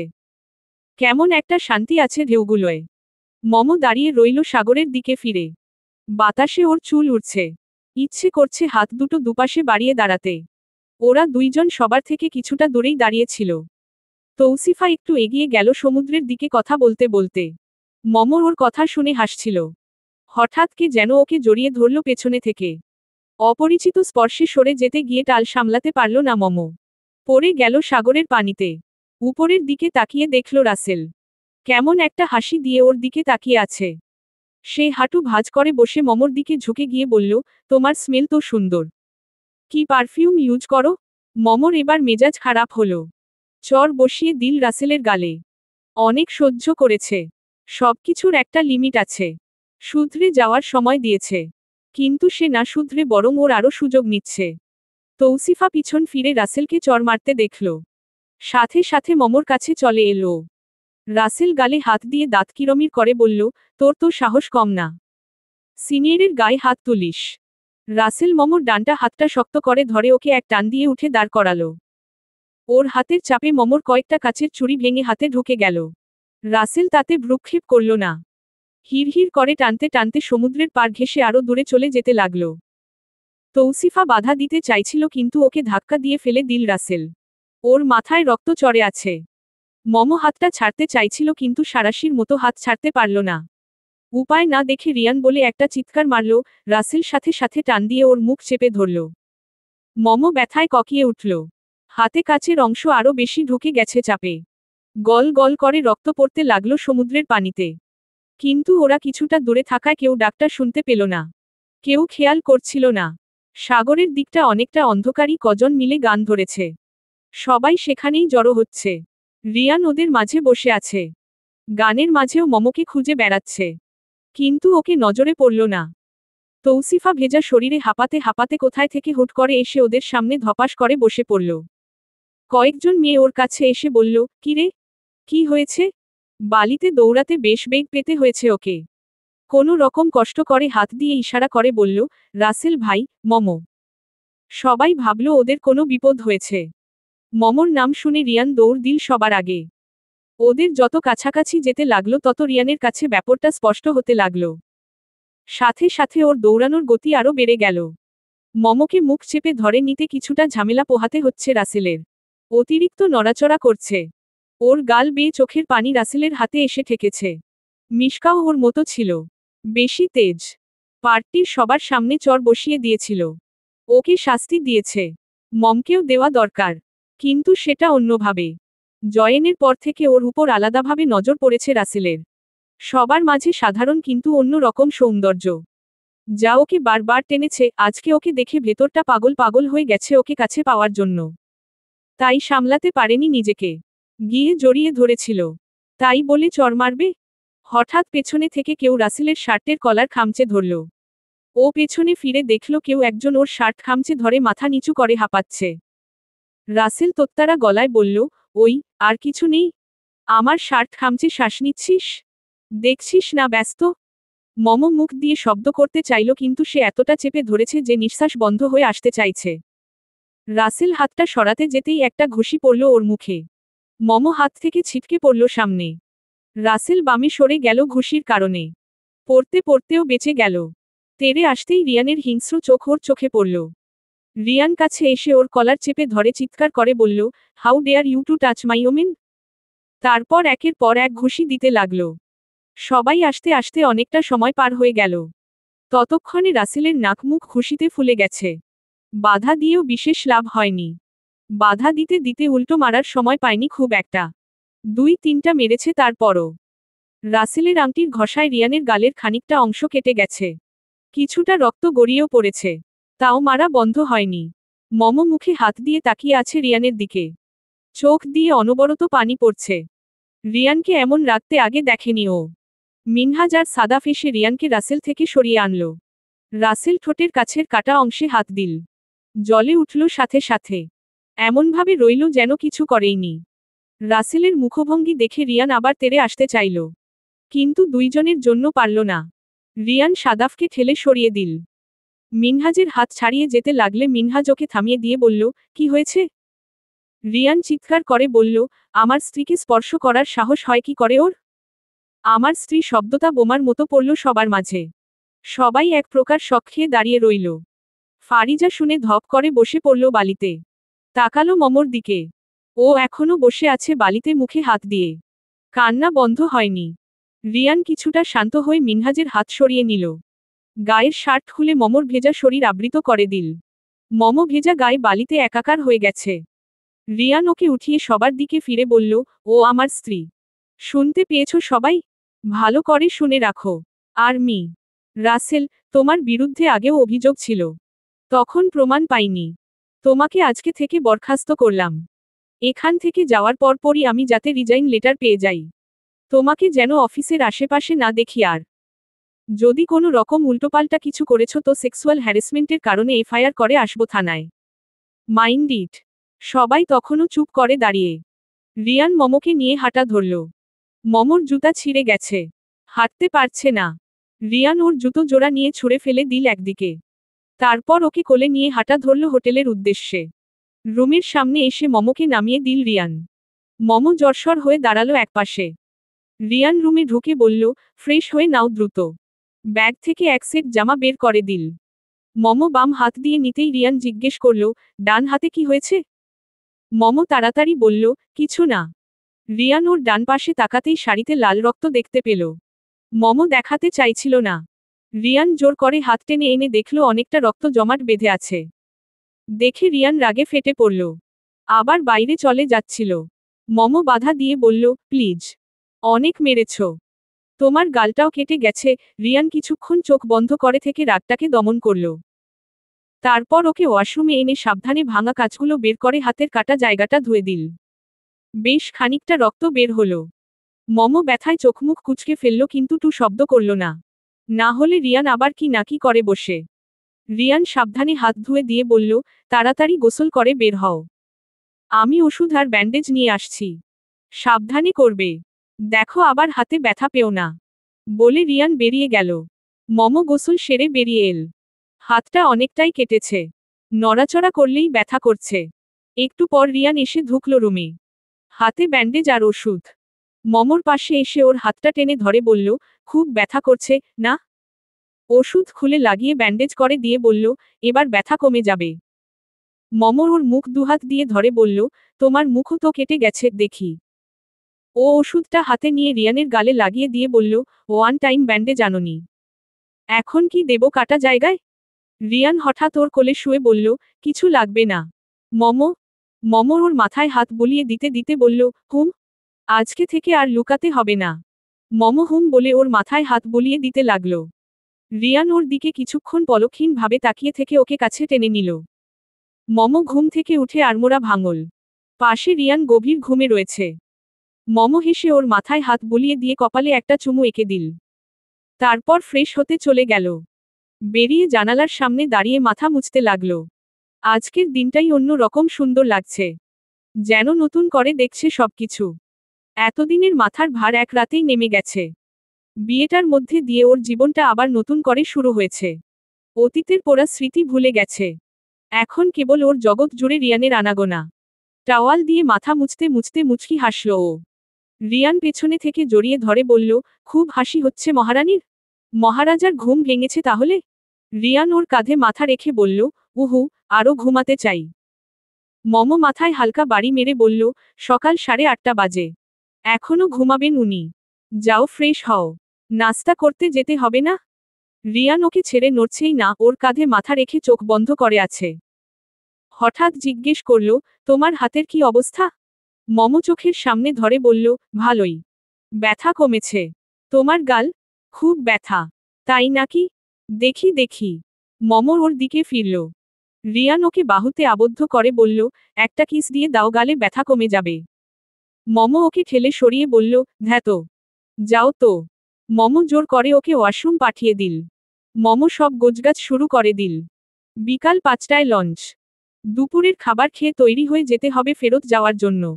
রিয়ান ফ্রেশ হয়ে বের হতেই দরজায় নক পড়ল। ও গিয়ে দরজা খুলে দিয়ে বলল, এনেছ? মিনহাজ নাস্তার প্লেট দিয়ে বলল, কেমন আছিস তোরা? ভালো। ভালো হলেই ভালো। আমি চাচাকে সব জানিয়েছি। রাসেল এতটা ইরোগেন্ট হয়ে যাবে বুঝতে পারিনি। ওই বাস্টার্ডের নাম শুনতে চাই না মিনু ভাই। ওকে। তোরা রেস্ট কর। আমি যাই। মিনহাজ বিদায় নিয়ে চলে গেল। রিয়ান নাস্তার প্লেট এনে মমর সামনে বসল। মম হাত দিতে লাগলে রিয়ান ওর হাতে হালকা চাপড় মেরে বলল, তোমার না হাতে ব্যথা? জামাই খাইয়ে দিতে চাইছে, পছন্দ হচ্ছে না? মম ওকে দেখে হাসল। রিয়ান খাবার মুখের সামনে ধরতেই মম বড় হা করে খেয়ে নিল। ওকে খাইয়ে দিতে দিতে বলল, আমার বউ এত বড় হা করতে পারে জানতাম না তো। মম মিথ্যে রাগ করে বলল, তাহলে আর খাবই না। না খেলে কিন্তু শাস্তি আছে। মম জিজ্ঞেস করল, কি শাস্তি? রিয়ান ওর কানের কাছে এসে ফিসফিস করে কিছু বলল। তাতেই ও লজ্জাবতী লতার মতো লজ্জায় গুটিয়ে গেল। রিয়ান মমকে নিয়ে সকালবেলা বাড়িতে ঢুকল। ওই দিনের পর দুইজনে নিজের মতো করে ঘুরে বেরিয়েছে। কেউ কাছে এসে কিছু বলেনি। বলতে গেলে অনেকটা ফ্রি স্পেস পেয়েছে দুজনে। বাড়িতে ঢুকতেই ঋতু দৌড়ে এসে বলল, সেই কখন থেকে তোমাদের জন্য অপেক্ষা করছি আর তোমরা এখন এলে? রিয়ান বোনের গাল টিপে দিয়ে বলল, রাস্তায় জ্যাম ছিল। তা না হলে দেখতি ভোরবেলা এসে তোকে ভূতের ভয় দেখাতাম। ঋতু মুখ ফুলিয়ে বলল, দেখলে ভাবি, কেমন ভাই? খালি বোনকে ভয় দেখানোর ধান্দা। মম হাসল। রিয়ান এসে সোফায় বসল। ফেরদৌসি কাছে এসে মাথায় হাত বুলিয়ে দিতে দিতে বললেন, ভালো আছিস বাবা? রিয়ান হাসিমুখে বলল, হুম আম্মু। তিনি ওর গালের কাটার দিকে তাকিয়ে বললেন, ব্যথা করছে? না। আমি ভালো আছি। তোমার বৌমাকে দেখো। হাত কেটে কি করেছে? ঋতু জিজ্ঞেস করল, দুইজনে কি ডাকাত ডাকাত খেলেছ নাকি? কাটলো কি করে? রিয়ান কান টেনে দিয়ে বলল, তোর মতো নাকি? ডাকাতরানি একটা। ঋতু কান ছাড়িয়ে বলল, আম্মু কিছু তো বলো। ফেরদৌসি রান্নাঘরে যেতে যেতে বললেন, দুজনে ফ্রেশ হয়ে নিচে আয়। নাস্তা করবি? রিয়ান মমকে নিয়ে রুমে চলে এল। ব্যাগ রেখে হাত মুখ ধুয়ে এসে ফার্স্ট এইড বক্স নিয়ে বসল। মম বের হয়ে মুখ মুছতে মুছতে বলল, এটা দিয়ে কি করবে? রিয়ান ওকে কাছে টেনে এনে বসালো। ওর ডান হাতটা নিয়ে আগের ব্যান্ডেজ খুলে নতুন ব্যান্ডেজ পরিয়ে দিল। মোমো একটা ওয়ান টাইম ব্যান্ডেজ রিয়ানের গালে লাগিয়ে দিয়ে বক্সটা রেখে এল। রিয়ান ও আসার আগেই বিছানায় হাত পা ছড়িয়ে শুয়ে পড়ল। মম পাশে বসে বলল, নিচে যাবে না? রিয়ান চোখ বন্ধ করে বলল, হুম। নিজের বাসার শান্তি আর কোথাও নেই মম। মম হুট করে রিয়ানের পেটে কাতুকুতু দিয়ে বলল, আমাকে তো থাকতে দিলে না নিজের বাসায়। হুহ, এখন শান্তি করতে এসেছে। এই, তোমার কাতুকুতু নেই? রিয়ান ডাকাতের মতো হেসে ওকে বিছানায় ফেলে বলল, নোপ, তারপর ওকে সুরসুরি দিতে লাগল। মম হাসতে হাসতে বলল, আমার আছে। আর দিও না, প্লিজ থামো। কিন্তু রিয়ান থামল না। মম হাসতে হাসতে লাল হয়ে গেল। দরজায় কেউ নক দিতেই রিয়ান থামল। ঋতু এসেছে। আবার নক করে বলল, কি রে ভাই, খাবি না? রিয়ান উত্তর দিল, আসছি। ও বিছানা থেকে নেমে গেল। মম উঠে বসে বড় করে একটা শ্বাস নিল, সুরসুরি দিয়ে একেবারে কাহিল করে দিয়েছে। রিয়ান দরজা খুলে ওর দিকে এমন একটা লুক দিয়ে বের হলো, তা দেখে মম ঢোক গিলল, সুযোগ পেলে আবার কখন সুরসুরি দেয় কে জানে। নাস্তা করে এসে রিয়ান শুয়ে গেল বিছানায়। গাড়ি চালিয়ে হাত ঘাড় সব ব্যথা হয়ে গেছে। মম আসছে না দেখে একটা কোলবালিশ জড়িয়ে ধরে চোখ বন্ধ করল। কোথায় থেকে মম এসে কোলবালিশটা কেড়ে নিয়ে বলল, এই তোমার কয়টা লাগে? আমাকে দিয়ে হয় না? আবার কোলবালিশও লাগবে? রিয়ান বলল, তুমি রুমে নেই তাই। মম রিয়ানকে শেষ করতে না দিয়ে বলল, হ্যাঁ, এখন আমি রুমে নেই তাই কোলবালিশ জড়িয়ে ঘুমাচ্ছ। আর যখন আমি একদম থাকবই না তখন? রিয়ান ওকে টেনে এনে শুয়ে দিয়ে মুখে হাত দিয়ে বলল, এমন কথা বললে তোমার খবর আছে। মম হাত সরিয়ে বলল, আমার যখন বালিশে শোয়া নিষিদ্ধ, তোমারও কোলবালিশ জড়িয়ে ঘুমানো নিষিদ্ধ। রিয়ান হেসে ওকে শক্ত করে জড়িয়ে ধরল। মম ওর বুকে মুখ গুজে দিল। দুইজনেই মুহূর্তে ঘুম। মমর ঘুম ভাঙল একটার দিকে। মুখ তুলে রিয়ানের দিকে তাকালো। আস্তে আস্তে ওর মতো হয়ে যাচ্ছে। বলে না, সঙ্গ দোষে লোহা ভাসে। মম মুচকি হাসল। সাবধানে হাত সরিয়ে নিজেকে বাঁধন মুক্ত করে ফ্রেশ হয়ে নিচে চলে এল। দুপুরের খাবারের আয়োজন চলছে। মম মাথার চুলে খোপা করে বলল, আম্মু আর কি বাকি আছে? আমি করে দেই।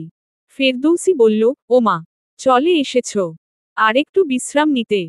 মম কাজে হাত লাগিয়ে বলল, আর লাগবে না আম্মু, আমি ঠিক আছি। আর কি বাকি আছে করা? নাহার বললেন, সব হয়ে গেছে। বাকি টুকটাক আমরা করে নিতে পারবো। তোমার হাত ঠিক আছে? মম মাথা নাড়ল। কনক চাচি বললেন, তুমি এক কাজ করো, গোসল সেরে নিচে চলে এসো। মম অভিযোগ করে বলল, বিয়ের পর থেকে তো কিছুই করতে পারলাম না। কনক চাচি বললেন, আচ্ছা আজকে তুমি খাবার পরিবেশন করো। হবে তো? মম হেসে বলল, খুব হবে। তাহলে আমি গোসল সেরে আসি। মম চলে গেল উপরে। ফেরদৌসী হেসে বললেন, মেয়েটা আসলেই ভালো। অফিসে ঢুকতেই চারদিকের গুঞ্জন মমকে অস্বস্তিতে ফেলল। সবাই হয়তো ওদের নিয়ে কথা বলছে। ও চুপচাপ নিজের ডেস্কে গিয়ে বসল। তৌসিফা পাশেই ছিল। মম ডেস্কটপ খুলতেই ও বলল, ফারিজার সাথে তোর কোনো কিছু হয়েছে? মম ওর দিকে একবার তাকিয়ে পাশে থাকা ফাইলগুলোর দিকে হাত বাড়ালো। বলল, হঠাৎ ওর সাথে ঝামেলা হতে যাবে কেন? গতকাল বড় স্যারের কাছে দুটো রেজিগনেশন লেটার জমা পড়েছে। একটা রাসেল ভাইয়ের আর দ্বিতীয়টা ফারিজার। মম একটু অবাক হয়ে বলল, সে চলে গেছে কেন? তৌসিফা বলল, জানি না। সবাই এটা নিয়ে কানাঘুষা করছে। কেউ বলছে রিয়ান স্যারের সাথে তোর বিয়ের কথা জানতে পেরে মনের কষ্টে চলে গেছে। আবার কেউ বলছে তোর সাথে কোনো ঝামেলা হওয়ায় সে তার পজিশন ছেড়ে চলে গেছে। আরও কত কথা বাতাসে উঠছে। ও একটা দীর্ঘশ্বাস ফেলল। ব্যাপারটা কেমন যেন ঘোলাটে। হঠাৎ এভাবে চাকরি ছেড়ে চলে যাওয়ার মেয়ে ফারিজা না। এটা মম এত দিন থেকে বুঝেছে। তাহলে হঠাৎ ছেড়ে যাওয়ার কারণ কি? কিছুক্ষণ পর রিয়ানের রুম থেকে ডাক পড়ল মমর। মম ফাইল নিয়ে ঢুকল ওর রুমে। সাথে সাথে রিয়ান অন্য কারো প্রবেশ বন্ধ করে পর্দা টেনে দিল। মম ফাইল রেখে চেয়ারে বসে বলল, আপনার মাথায় কি ঘুরছে মি? রিয়ান রিয়ান চেয়ার ঘুরিয়ে ওর দিকে ঝুঁকে বলল, তোমাকে ভালোবাসার চিন্তা ঘুরছে। মম হালকা সরিয়ে বলল, ফাজলামি না করে বলো কি জন্য ডেকেছ? রিয়ান মুখ গোমরা করে বলল, ধুর, বউটা একটা পচু। মম দাঁত দেখিয়ে হাসল। রিয়ান চেয়ারে বসে ওর দিকে একটা ভাঁজ করা কাগজ এগিয়ে দিল। মম নিয়ে বলল, এটা কি?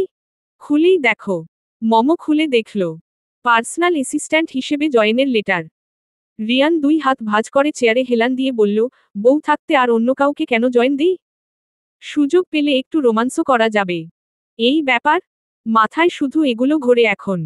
রিয়ান হাসল। মম বলল, আমি উঠি। রিয়ান জিজ্ঞেস করল, কোথায় যাচ্ছ? মম উত্তরে বলল, কাজ করতে। তোমার সাথে এখানে বসে বসে রোমান্স করলে আমার সব কাজ ঘাড়ের উপর এসে পড়বে। রিয়ান এক চোখ টিপে একটা ফ্লাইং কিস ছুড়ে দিল। মম হাসতে হাসতে ওর রুম থেকে বেরিয়ে গেল। 2 সপ্তাহ পর মম সকালে ঘুম থেকে উঠে আড়মোড়া ভাঙল। রিয়ান নিশ্চিন্তে ঘুমাচ্ছে ওর পাশে। ও গোসল সেরে তৈরি হয়ে নিল। আজকে ওদের বিয়ের 1 মাস পূর্ণ হয়েছে। সেই কারণে কাল রাতে রিয়ান বলেছে ওকে নিয়ে ঘুরতে যাবে। তাই একটা খয়েরি শাড়ি ওর হাতে ধরিয়ে দিয়ে বলেছে পরতে যাওয়ার সময়। এখন সেই শাড়ি সুন্দর কুচি করে পরে নিল। গলায় ওর দেওয়া লোকেটটা, কানে ছোট ঝুমকা, হাতে চুড়ি পরল, মাথার চুল খোলা, চোখে কাজল দেওয়া শেষে নিজেকে একবার দেখে নিল কেমন লাগছে। তারপর বিছানার দিকে তাকিয়ে দেখল রিয়ান এখনো ঘুমাচ্ছে। মম কোমরে 2 হাত দিয়ে আস্তে আস্তে বলল, আজকে ঘুরতে যাওয়ার কথা আর আজকেই মহারাজ মহিষের মতো ভস ভস করে ঘুমাচ্ছে। ও কাছে গিয়ে রিয়ানকে ডাকতে লাগলো, কি হলো? উঠবে না? দেখো কটা বাজে। 8টা বেজে গেছে। এই। রিয়ান আস্তে করে বলল, একটু পর। মম আরেকটু জোরে ধাক্কা দিয়ে বলল, আর একটুও না। ওঠো বলছি। রিয়ান ওকে একটান দিয়ে বিছানায় ফেলে জড়িয়ে ধরে বলল, ঘুমাও। ও বাঁধন ছেড়ে বলল, কষ্ট করে সুন্দর করে সাজলাম বাইরে যাওয়ার জন্য। দিলে তো নষ্ট করে। রিয়ান এবার চোখ খুলে পিটপিট করে তাকিয়ে দেখল ওকে। তারপর কপালে একটা চুমু দিয়ে আবার চোখ বন্ধ করে বলল, সমস্যা নেই। সুন্দর থাকলেও আমি দেখব, কাকের বাসা হলেও আমি দেখব। সুইট, ওকে। এখন ঘুমাও তো। রিয়ান এমনভাবে ধরেছে যে নড়তে পারছে না। শেষমেশ হাল ছেড়ে দিয়ে রিয়ানের মাঝে মুখ লুকিয়ে ফেলল। এই একটা জায়গায় আসলে মমর এত ঘুম পায়। কি যে আছে জায়গাটায় বুঝতে পারে না। আধা ঘন্টা ঘুমিয়ে তারপর উঠল দুজনে। অনিমা ডাকতে এসেছে নাস্তার জন্য। রিয়ান ওর দিকে তাকিয়ে হাসতে লাগল। মম মুখ ভার করে বলল, একদম হাসবে না। তোমার জন্য আমার সাজটা নষ্ট হয়ে গেছে। রিয়ান মুখে হাত দিয়ে বলল, আচ্ছা আচ্ছা। তারপর ফ্রেশ হতে চলে গেল। মম আবার আয়নার সামনে এসে মাথার চুল আঁচড়াতে লাগল। সব জট পাকিয়ে গেছে। শাড়িটাও এদিক ওদিক কুঁচকে গেছে। সব ঠিকঠাক করে মম রিয়ানের টি শার্ট আর জিন্স বের করে রাখল। রিয়ান বের হলে বলল, এগুলো পরে তৈরি হয়ে নাও। আমি নিচে যাচ্ছি। রিয়ান কিছু বলার আগেই ও নিচে চলে এল। সবাই টেবিলে বসে আছে। নাস্তা রান্নাঘর থেকে এনে দিচ্ছে ফুলি। মম গিয়ে হাত লাগালো। তুলি ভাবি ওকে মানা করে বলল, কি করছো? কোথায় বের হবে? গিয়ে নাস্তা করবে। তা না করে কাজে লেগে যাচ্ছ। মম মানা করে দিয়ে বলল, আমি ঠিক আছি। একটুই তো। রিয়ানের মাঝে তৈরি হয়ে চলে এল। নাস্তা সব আনা শেষ হলে সবাই বসে পড়ল খেতে। ঋতু জুস নিতে নিতে বলল, কোথায় যাবি ভাইয়া? রিয়ান স্যান্ডউইচে কামড় দিতে দিতে বলল, মইনুট যাব ভাবছি। বর্ষা প্রায় চলে এল। বৃষ্টিও হয়েছে মাঝে মধ্যে। ভালো লাগবে। তারপর দেখি টুকটাক ঘুরব। নীলিমা বলল, লং ড্রাইভে যাবে তাহলে। রিয়ান বলল, কারেক্ট। তারপর সবাই টুকটাক কথা বলে খাওয়া শেষ করল। রিয়ান আর মম বেরিয়ে পড়ল। ওদের অন্তত 2-3 ঘন্টা লাগবে মইনটে যেতে। মম জানালা খুলে রেখেছে। বাতাসে ওর চুল উড়ছে। ও উৎসুক হয়ে বাইরে তাকিয়ে আছে। রিয়ান বলল, আমাকে কেমন লাগছে বললে না তো? মম ওর দিকে ফিরে বলল, মহারাজাকে তো প্রতিদিনই ভালো লাগে। রিয়ান একটা হাসি দিল। মম বলল, জানো, আব্বু আমাদের 2 বোনকে নিয়ে অনেক আগে একবার মইনটে এসেছিল। কি যে মজা হয়েছিল। আসলেই তো। এতদিন হয়ে গেল এখনো আমার সাথে তোমাদের 2 বোনের গল্প করনি। আজকে করব তাহলে। যেদিন গিয়েছিলাম সেদিন সকালবেলা ও ঘুম থেকে উঠেছিল আগে। তাই আম্মু ওকে আগে তৈরি করে দিয়েছিল। আমি যখন উঠে দেখলাম ও তৈরি হয়ে গেছে। আমার সে কি কান্না। ভেবেছিলাম আমাকে ফেলে চলে যাচ্ছে। আম্মু এসে অনেক বুঝালো। তাও কান্না থামে না। তারপর আব্বু এসে একটা চকলেট দিতেই নাক টানতে টানতে গিয়ে জড়িয়ে ধরলাম।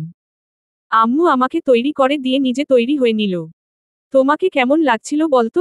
চিন্তা করলে কেমন লাগবে? চোখ দিয়ে আর নাক দিয়ে পানি পড়ছে। ভেবেই হেসে ফেলল রিয়ান। মম রিয়ানকে আসতে করে একটা চাপড় মেরে হাসতে লাগল। ওরা 3 ঘন্টা পর মইনটে এসে পৌঁছালো।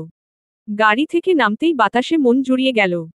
মম জুতা খুলে পানির কাছে এসে দাঁড়ালো। নদীর ঢেউয়ে পা ভিজে যাচ্ছে। রিয়ানও এসে ওর পাশে দাঁড়ালো। মম বলল, আমি আর আমার বোন ঘাটের কাছে এসে পানিতে পা ভিজিয়েছিলাম। কিন্তু জুতা না খুলে। সেজন্য যা বকুনি খেয়েছিলাম আম্মুর কাছে। আমি তো পিছলে পড়েও যেতাম নদীতে। আব্বু থাকায় সময়মতো ধরে ফেলেছিল। রিয়ান ওর হাত ধরে বলল, তুমি পড়ে গেলে আমার বউ কে হতো? মম হেসে ওর নাক টেনে দিল। দুইজনে হাঁটা ধরল। কায়াকিং পয়েন্টে যাবে। দুপুর হয়ে গেছে। রিয়ান ওকে নিয়ে গেল ভাসমান রেস্টুরেন্টে। সেখান থেকে খাওয়া দাওয়া শেষ করে বের হতেই মম বায়না ধরল নৌকায় চড়বে বলে। আর কি করা, ওকে নিয়ে নৌকা চড়তে গেল। দুইজনে উঠে অনেকটা দূর গেল নৌকা বেয়ে। মম রিয়ানকে বলল, জানো, আমরা দুইজনেই নৌকা চড়ার জন্য বায়না ধরেছিলাম। আব্বু টিকিট নিতে আমার আর ওর মধ্যে প্রতিযোগিতা শুরু হয়ে গেল কে আগে উঠবে। আমাদের এমন করা দেখে আম্মু দিল বকা। তখন এত মানুষের মাঝে নাকের চোখের পানি এক করে এমন কান্না দিলাম দুজনে। মম হাসল। রিয়ান ওকে বলল, ও এর নামটাই এখনো জানলাম না। মম মাথায় হাত দিয়ে বাড়ি দিয়ে বলল, এত কিছু বললাম আর নামটাই বলিনি। মৌনি। আমার বোনের নাম ফারজানা আফরিন মৌনি। মৌনি নামটা শুনে এক বড় ধাক্কা খেল রিয়ান। নৌকা চালানো থেমে গেল। মম একলা চালাতে পারছে না। পানিতে গোল হয়ে ঘুরছে। মম জিজ্ঞেস করল, কি হলো? নৌকা চালাও। পারে যেতে হবে তো। আমি একলা পারছি না। তাও রিয়ানের কোনো সাড়া পাওয়া গেল না। 5 মিনিট পর রিয়ান নৌকা বেয়ে পারে চলে এল। নৌকা থেকে উঠে এল দুজনে। রিয়ান হাঁটা ধরল সামনের দিকে। মম তাল মিলাতে পারছে না ওর গতির সাথে। হঠাৎ রিয়ানের কি হলো, মমর মাথা কাজ করছে না। ও ভিড় সামলে দেখল রিয়ান গাড়িতে গিয়ে বসে আছে। মোমো গাড়িতে গিয়ে বসল। রিয়ানকে জিজ্ঞেস করল, আমরা কি ব্যাক করব? রিয়ান উত্তর না দিয়ে গাড়ি স্টার্ট দিল। সারা রাস্তা কোনো কথা হলো না ওদের। বাড়িতে এসেও সোজা রুমে চলে গেল। ফ্রেশ হয়েও বিছানায় শুয়ে রইল। সন্ধ্যায় নাস্তা করতেও নামল না। রুম অন্ধকার করে শুয়ে রইল। রাতে ঘুমানোর সময়ও ওর জন্য অপেক্ষা করল না। ঘুমিয়ে গেল ওর আগে। মম বালিশে মাথা রেখে ওর দিকে তাকিয়ে রইল। রিয়ান চোখের উপর হাত দিয়ে শুয়ে আছে। মম মন খারাপ করে অন্য দিকে ফিরে শুয়ে গেল। হুট করে রিয়ানের এমন পরিবর্তনে ওর চোখ দিয়ে পানি পড়তে লাগল। গত 2 দিন ধরে রিয়ানের আচরণ একই। মমকে সব সময় এড়িয়ে চলছে। যেমনটা ছিল তার বিপরীত হয়ে গেল মুহূর্তে। কি এমন হলো যে রিয়ান রাতারাতি পাল্টে গেল? এটা কিছুতেই মম মানতে পারছে না। তবু ধৈর্য ধরে রইল। বিশ্বাস রাখল রিয়ান নিজ থেকে এসে ওকে বলবে। পরশু ওর জন্মদিন। বিয়ের পরেই প্রথম। আগের রিয়ান হলে অনেক এক্সাইটেড থাকতো হয়তো। এখনের ঠান্ডা রিয়ানকে ও চেনে না। অফিসে দরকারে টুকটাক কথা হয়, কিন্তু এর বাইরে একটা কথা ও মুখ দিয়ে বের করে না। এই রিয়ানকে ও চায় না। ও আগের রিয়ানকে ফেরত চায়। সেটা কখন হবে ও বলতে পারে না। রাতে খাওয়া শেষে শরীরটা কেমন খারাপ করতে লাগলো মমর। গোলাতে লাগলো। মনে হচ্ছে পেটে থাকবে না খাবার। সব বের হয়ে যাবে। মাথাটাও কেমন যেন করছে। মনে হচ্ছে পড়ে যাবে এখনই। মম কোনোমতে বিছানায় এসে শুয়ে পড়ল। ঘুমানোর চেষ্টা করতে লাগল। রিয়ান এসে শুয়ে পড়েছে আগেই। ঘুমিয়ে গেছে কি না বোঝা যাচ্ছে না। একবার ডাকবে কি না ভাবল। পরে বাদ দিয়ে দিল। ভাবল ঘুমালে ঠিক হয়ে যাবে। কিন্তু 2 মিনিটের মাথায় ওর মুখ ভর্তি বমি চলে এল। মম দ্রুত ওয়াশরুমে দৌড় দিল। পেটের সব বের হয়ে যাওয়ার পরও বমির বেগ পাচ্ছে। 10 মিনিট পর ওয়াশরুম থেকে বের হয়ে এলো। শরীরটা ক্লান্ত লাগছে। ভালোও লাগছে না। ও শুয়ে রিয়ানের দিকে তাকালো। বাম হাত যদিও চোখের উপর, ডান হাত মুষ্টিবদ্ধ করে রেখেছে। তার মানে জেগে আছে। শরীর খারাপ বুঝেও চুপ করে শুয়ে আছে দেখে মোমো পাশ ফিরে শুয়ে পড়ল। মনে মনে জিজ্ঞেস করল, কেন এমন করছো? কি অপরাধে? অফিস ব্রেকে মমো তাড়াতাড়ি কাজ শেষ করে বেরিয়ে গেল একটা কাজে। রিয়ান ডেকেছিল কিন্তু পায়নি। ও এসে যখনই জানতে পারল তখনই রিয়ানের রুমে চলে এল। ঢুকেই বলল, আমাকে ডেকেছ? রিয়ান খানিকটা মেজাজ দেখিয়ে বলল, কোথায় থাকো? কাজের সময় খুঁজে পাওয়া যায় না। গতকালকে যে ডিল হয়েছে তার মিটিং যে 3:30টায় আমাকে বলেছ? একটু আগে মিনু ভাই এসে বলে গেল। কোনো প্রিপারেশন নেওয়া হয়নি আমার। এখন কি বলবো ওখানে গিয়ে? ভুলে গিয়েছিলাম। কি মনে থাকে? এই সামান্য কাজও যদি ভুলে যাও। মম একটা ফাইল এগিয়ে ওর টেবিলে রেখে বলল, এখানে সব তৈরি করা আছে। বলে বেরিয়ে গেল। রিয়ান খুলে দেখল মম সব সুন্দর করে ওর জন্য গুছিয়ে ফাইল তৈরি করে দিয়ে গেছে। একবার চোখ বুলালেই হবে। রিয়ান ফাইলটা বন্ধ করে ছুঁড়ে মারল টেবিলে। মাথায় হাত দিয়ে চেয়ারে হেলান দিয়ে নিজের উপর হওয়া রাগটাকে কমানোর চেষ্টা করতে লাগল। রাতে খাওয়া শেষে মম তাড়াতাড়ি এসে শুয়ে গেল। শরীরটা আজকেও ভালো নেই। অফিসে থাকতেও 2বার বমি হয়েছে। শরীর এখনো দুর্বল লাগছে। এক পাশ ফিরে চোখ বন্ধ করে শুয়ে রইল। একটু পর রিয়ান আসার শব্দ শোনা গেল।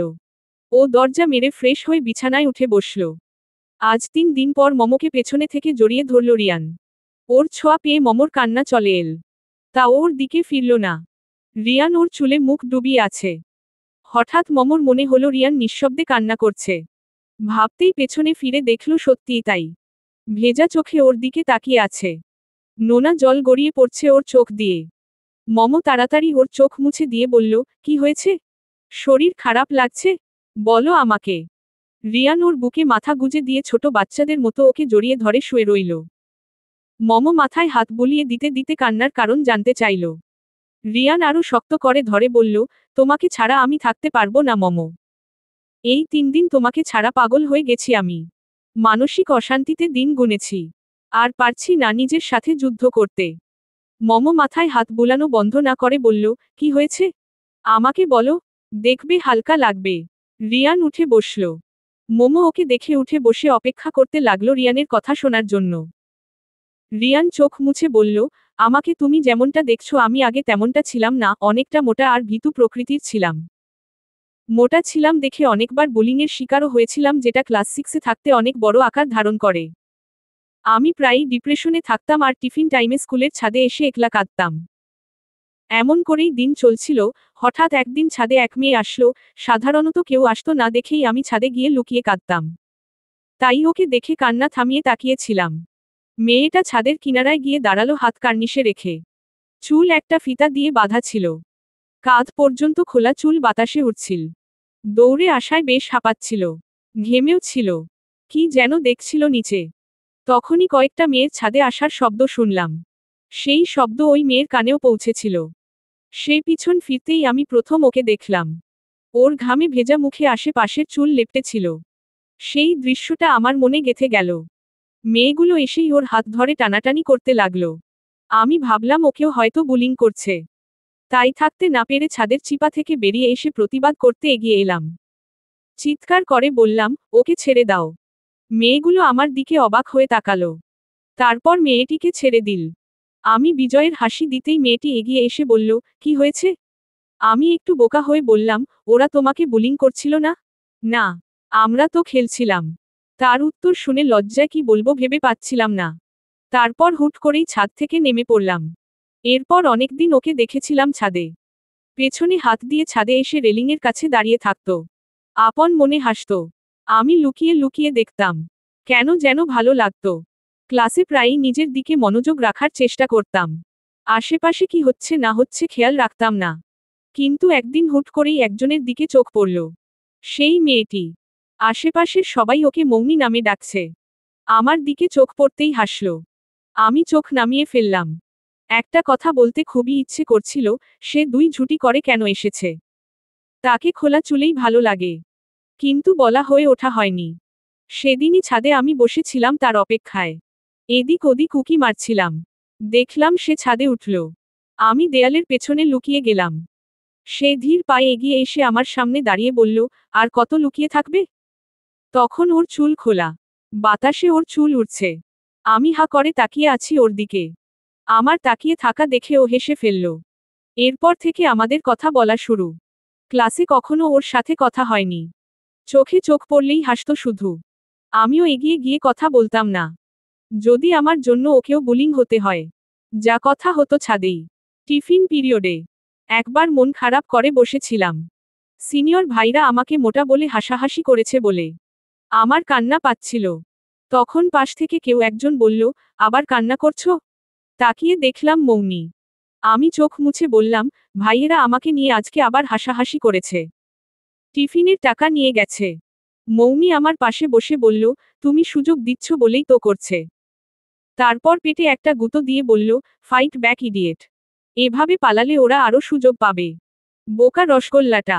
ওর কথা শুনে আমি হাসলাম। রেখেছিলাম ওর কথা। ঘুরে দাঁড়িয়েছিলাম। কিন্তু সেদিনের পর হুট করে হারিয়ে গেল ও। ক্লাসে দেখতাম না। ছাদেও আসতো না। কিন্তু ওর ছাপ আমার ভেতর রয়ে গেল। ধীরে ধীরে বুঝতে শুরু করলাম আমি ওকে পছন্দ করে ফেলেছি। সময়ের সাথে অনুভূতিটা বাড়তে লাগলো। কিন্তু ওর আসল নামটা ভুলে গেলাম। ওকে আমি এলোকেশী ডাকতাম। সেটা মনের মধ্যে গেঁথে রইল। এতগুলো বছর আমি ওকে খুঁজে বেরিয়েছি। যদি আর একবার দেখা হয়। তারপর তোমার সাথে দেখা অফিসে। অবাক হয়ে তাকিয়েছিলাম। চেহারার তেমন পরিবর্তন হয়নি এত বছরে। কেবল ম্যাচিউরিটি এসেছে। তাই সহজেই চিনতে পারলাম। নিজেকে প্রশ্ন করলাম, এত সহজে কি করে খুঁজে পেয়ে গেলাম। তারপর তোমার সাথে বিয়ে হতেই যেন আমি আনন্দের সাগরে ভেসে গেলাম। কিন্তু বুঝতে পারিনি এতদিনের গড়ে তোলা সকল অনুভূতি তোমার বোনকে ঘিরে ছিল। তাই উইদিন নামটা শুনতেই একটা ধাক্কা খেয়েছিলাম। হুট করে মনে পড়েছিল সেই মেয়েটির নাম ছিল মৌনি, মম নয়। তাই নিজের সাথে যুদ্ধ করে আজ হেরে গেছি। এত বছর দূরের একজনের জন্য তৈরি করা অনুভূতি কাছের মানুষের অনুভূতির কাছে হেরে গেছে। তোমাকে নিজের অজান্তেই ভালোবেসে ফেলেছি মম। রিয়ান একটানা বলে এসে থামল। মম ওর দিকে চেয়ে রইল। রিয়ান ভেবেছিল মম অনেক অবাক হবে। কিন্তু তার বদলে উঠে গিয়ে ড্রেসিং টেবিল থেকে কি যেন এনে ওর সামনে এসে বসে বলল, দেখি বাম হাতটা দাও তো। রিয়ান হাতটা বাড়িয়ে দিল। মম একটা ফিতা ওর অনামিকায় ফুলের মতো বেঁধে দিয়ে বলল, মেয়েটা যে এভাবে তার মাথার ফিতাটা খুলে বেঁধে দিয়েছিল সেটা ভুলে গেছো? জানো ফিতাটা তোমাকে দিয়ে দেওয়ায় মেয়েটার চুলগুলো বাতাসে এলোমেলো হয়ে গিয়েছিল আর বাসায় গিয়ে আম্মুর কাছে বকা খেয়েছিল। রিয়ান অবাক হয়ে ওর দিকে তাকিয়ে রইল। মম বলল, তুমি হয়তো জানতে না সেই স্কুলে দুই যমজ বোন পড়তো। একজন ক্লাস 6-এ আর আরেকজন ক্লাস 5-এ। যে ক্লাস 6-এ পড়তো সে ছিল মৌনি। সব সময় মাথায় দুই ঝুঁটি করে যেত। আর যে ক্লাস 5-এ পড়তো সে ছিল মম, মাথার চুলগুলো খোলা রেখে একটা ফিতা দিয়ে বেঁধে রাখত। তাই তার সাথে রসগোল্লার কেবল টিফিন পিরিয়ডেই দেখা হতো। তখনই কথা হতো। বুঝলে মি? রসগোল্লা? রিয়ান ওর দিকে চেয়ে আছে। চোখ ভিজে এসেছে। এক ফোঁটা গড়িয়ে পড়তেই মম হাত দিয়ে মুছে বলল, আমরা দুজনই ক্লাস 5-এ ভর্তি পরীক্ষা দিয়েছিলাম। কিন্তু আমি টিকতে পারিনি। মৌনি টিকেছিল। তাই পরবর্তী বছর আমাকে আবার পরীক্ষা দিতে হয়। সেই বছর আমি টিকে যাই কিন্তু এক বছর গ্যাপ পড়ে যায় মৌনির সাথে। সত্যি বলতে তোমাকে প্রথম দেখার পর থেকেই আমি রোজ টিফিন পিরিয়ডে ছাদে যেতাম খেলা বাদ দিয়ে। বুঝতাম তুমি আমাকে লুকিয়ে দেখছো। ভাবতেই হাসি পেত। কিন্তু কখনো সাহস করে এগিয়ে এসে কথা বলনি। তাই একদিন নিজেই সাহস জুগিয়ে এগিয়ে এসেছিলাম কথা বলতে। তোমার হাসিটাই আমাকে বারবার তোমার কাছে নিয়ে আসতো। তুমি মোটা হলেও তোমার হাসি যেমন ছিল, আজও তেমন আছে। তবে সেই রসগোল্লা যে তুমি সেটা খেয়াল করিনি। আজ না বললে তো জানতেই পারতাম না। আমাকে এলোকেশী নাম দিয়েছিলে বলে কখনো আসল নাম জানতে চাওনি। আমিও বলিনি। তোমার নামটাও আমি জানতাম না। কি অদ্ভুত না? কিন্তু আমাদের বন্ধুত্ব হয়ে গিয়েছিল। কেউ জানলে হাসবে। চলে গিয়েছিলে কেন না বলে বন্ধুকে ছেড়ে? মম দীর্ঘশ্বাস ফেলে বলল, তার পরদিনই আম্মু আর মৌনি গাড়ি অ্যাক্সিডেন্ট করে। আম্মুকে পাওয়া গেলেও মৌনিকে খুঁজে পাওয়া যায়নি। আম্মুকে বাঁচানোর চেষ্টা করা হয়েছিল। কিন্তু লাভ হয়নি। আর মৌনিরও খোঁজ পাওয়া যায়নি।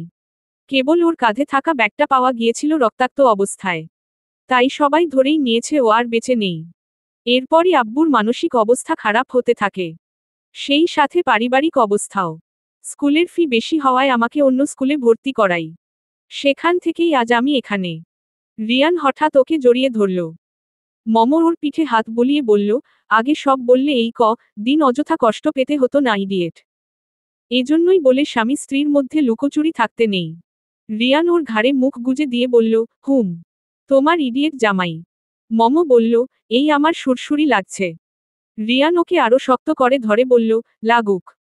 তারপর ঘড়িতে টিকটিক শব্দ করতেই ফিসফিস করে ওর কানের কাছে বলল, হ্যাপি বার্থডে মম। মম ওকে সরিয়ে দিয়ে বলল, আমার গিফট কই? রিয়ান মজা করে বলল, লাগবে নাকি? মম ওর বুকে হাত মুঠো করে বাড়ি দিয়ে বলল, লাগবে না মানে? তাহলে আমার ফিতা ফেরত দাও। ও রিয়ানের হাত থেকে ফিতাটা নেওয়ার জন্য কাড়াকাড়ি করতে লাগল।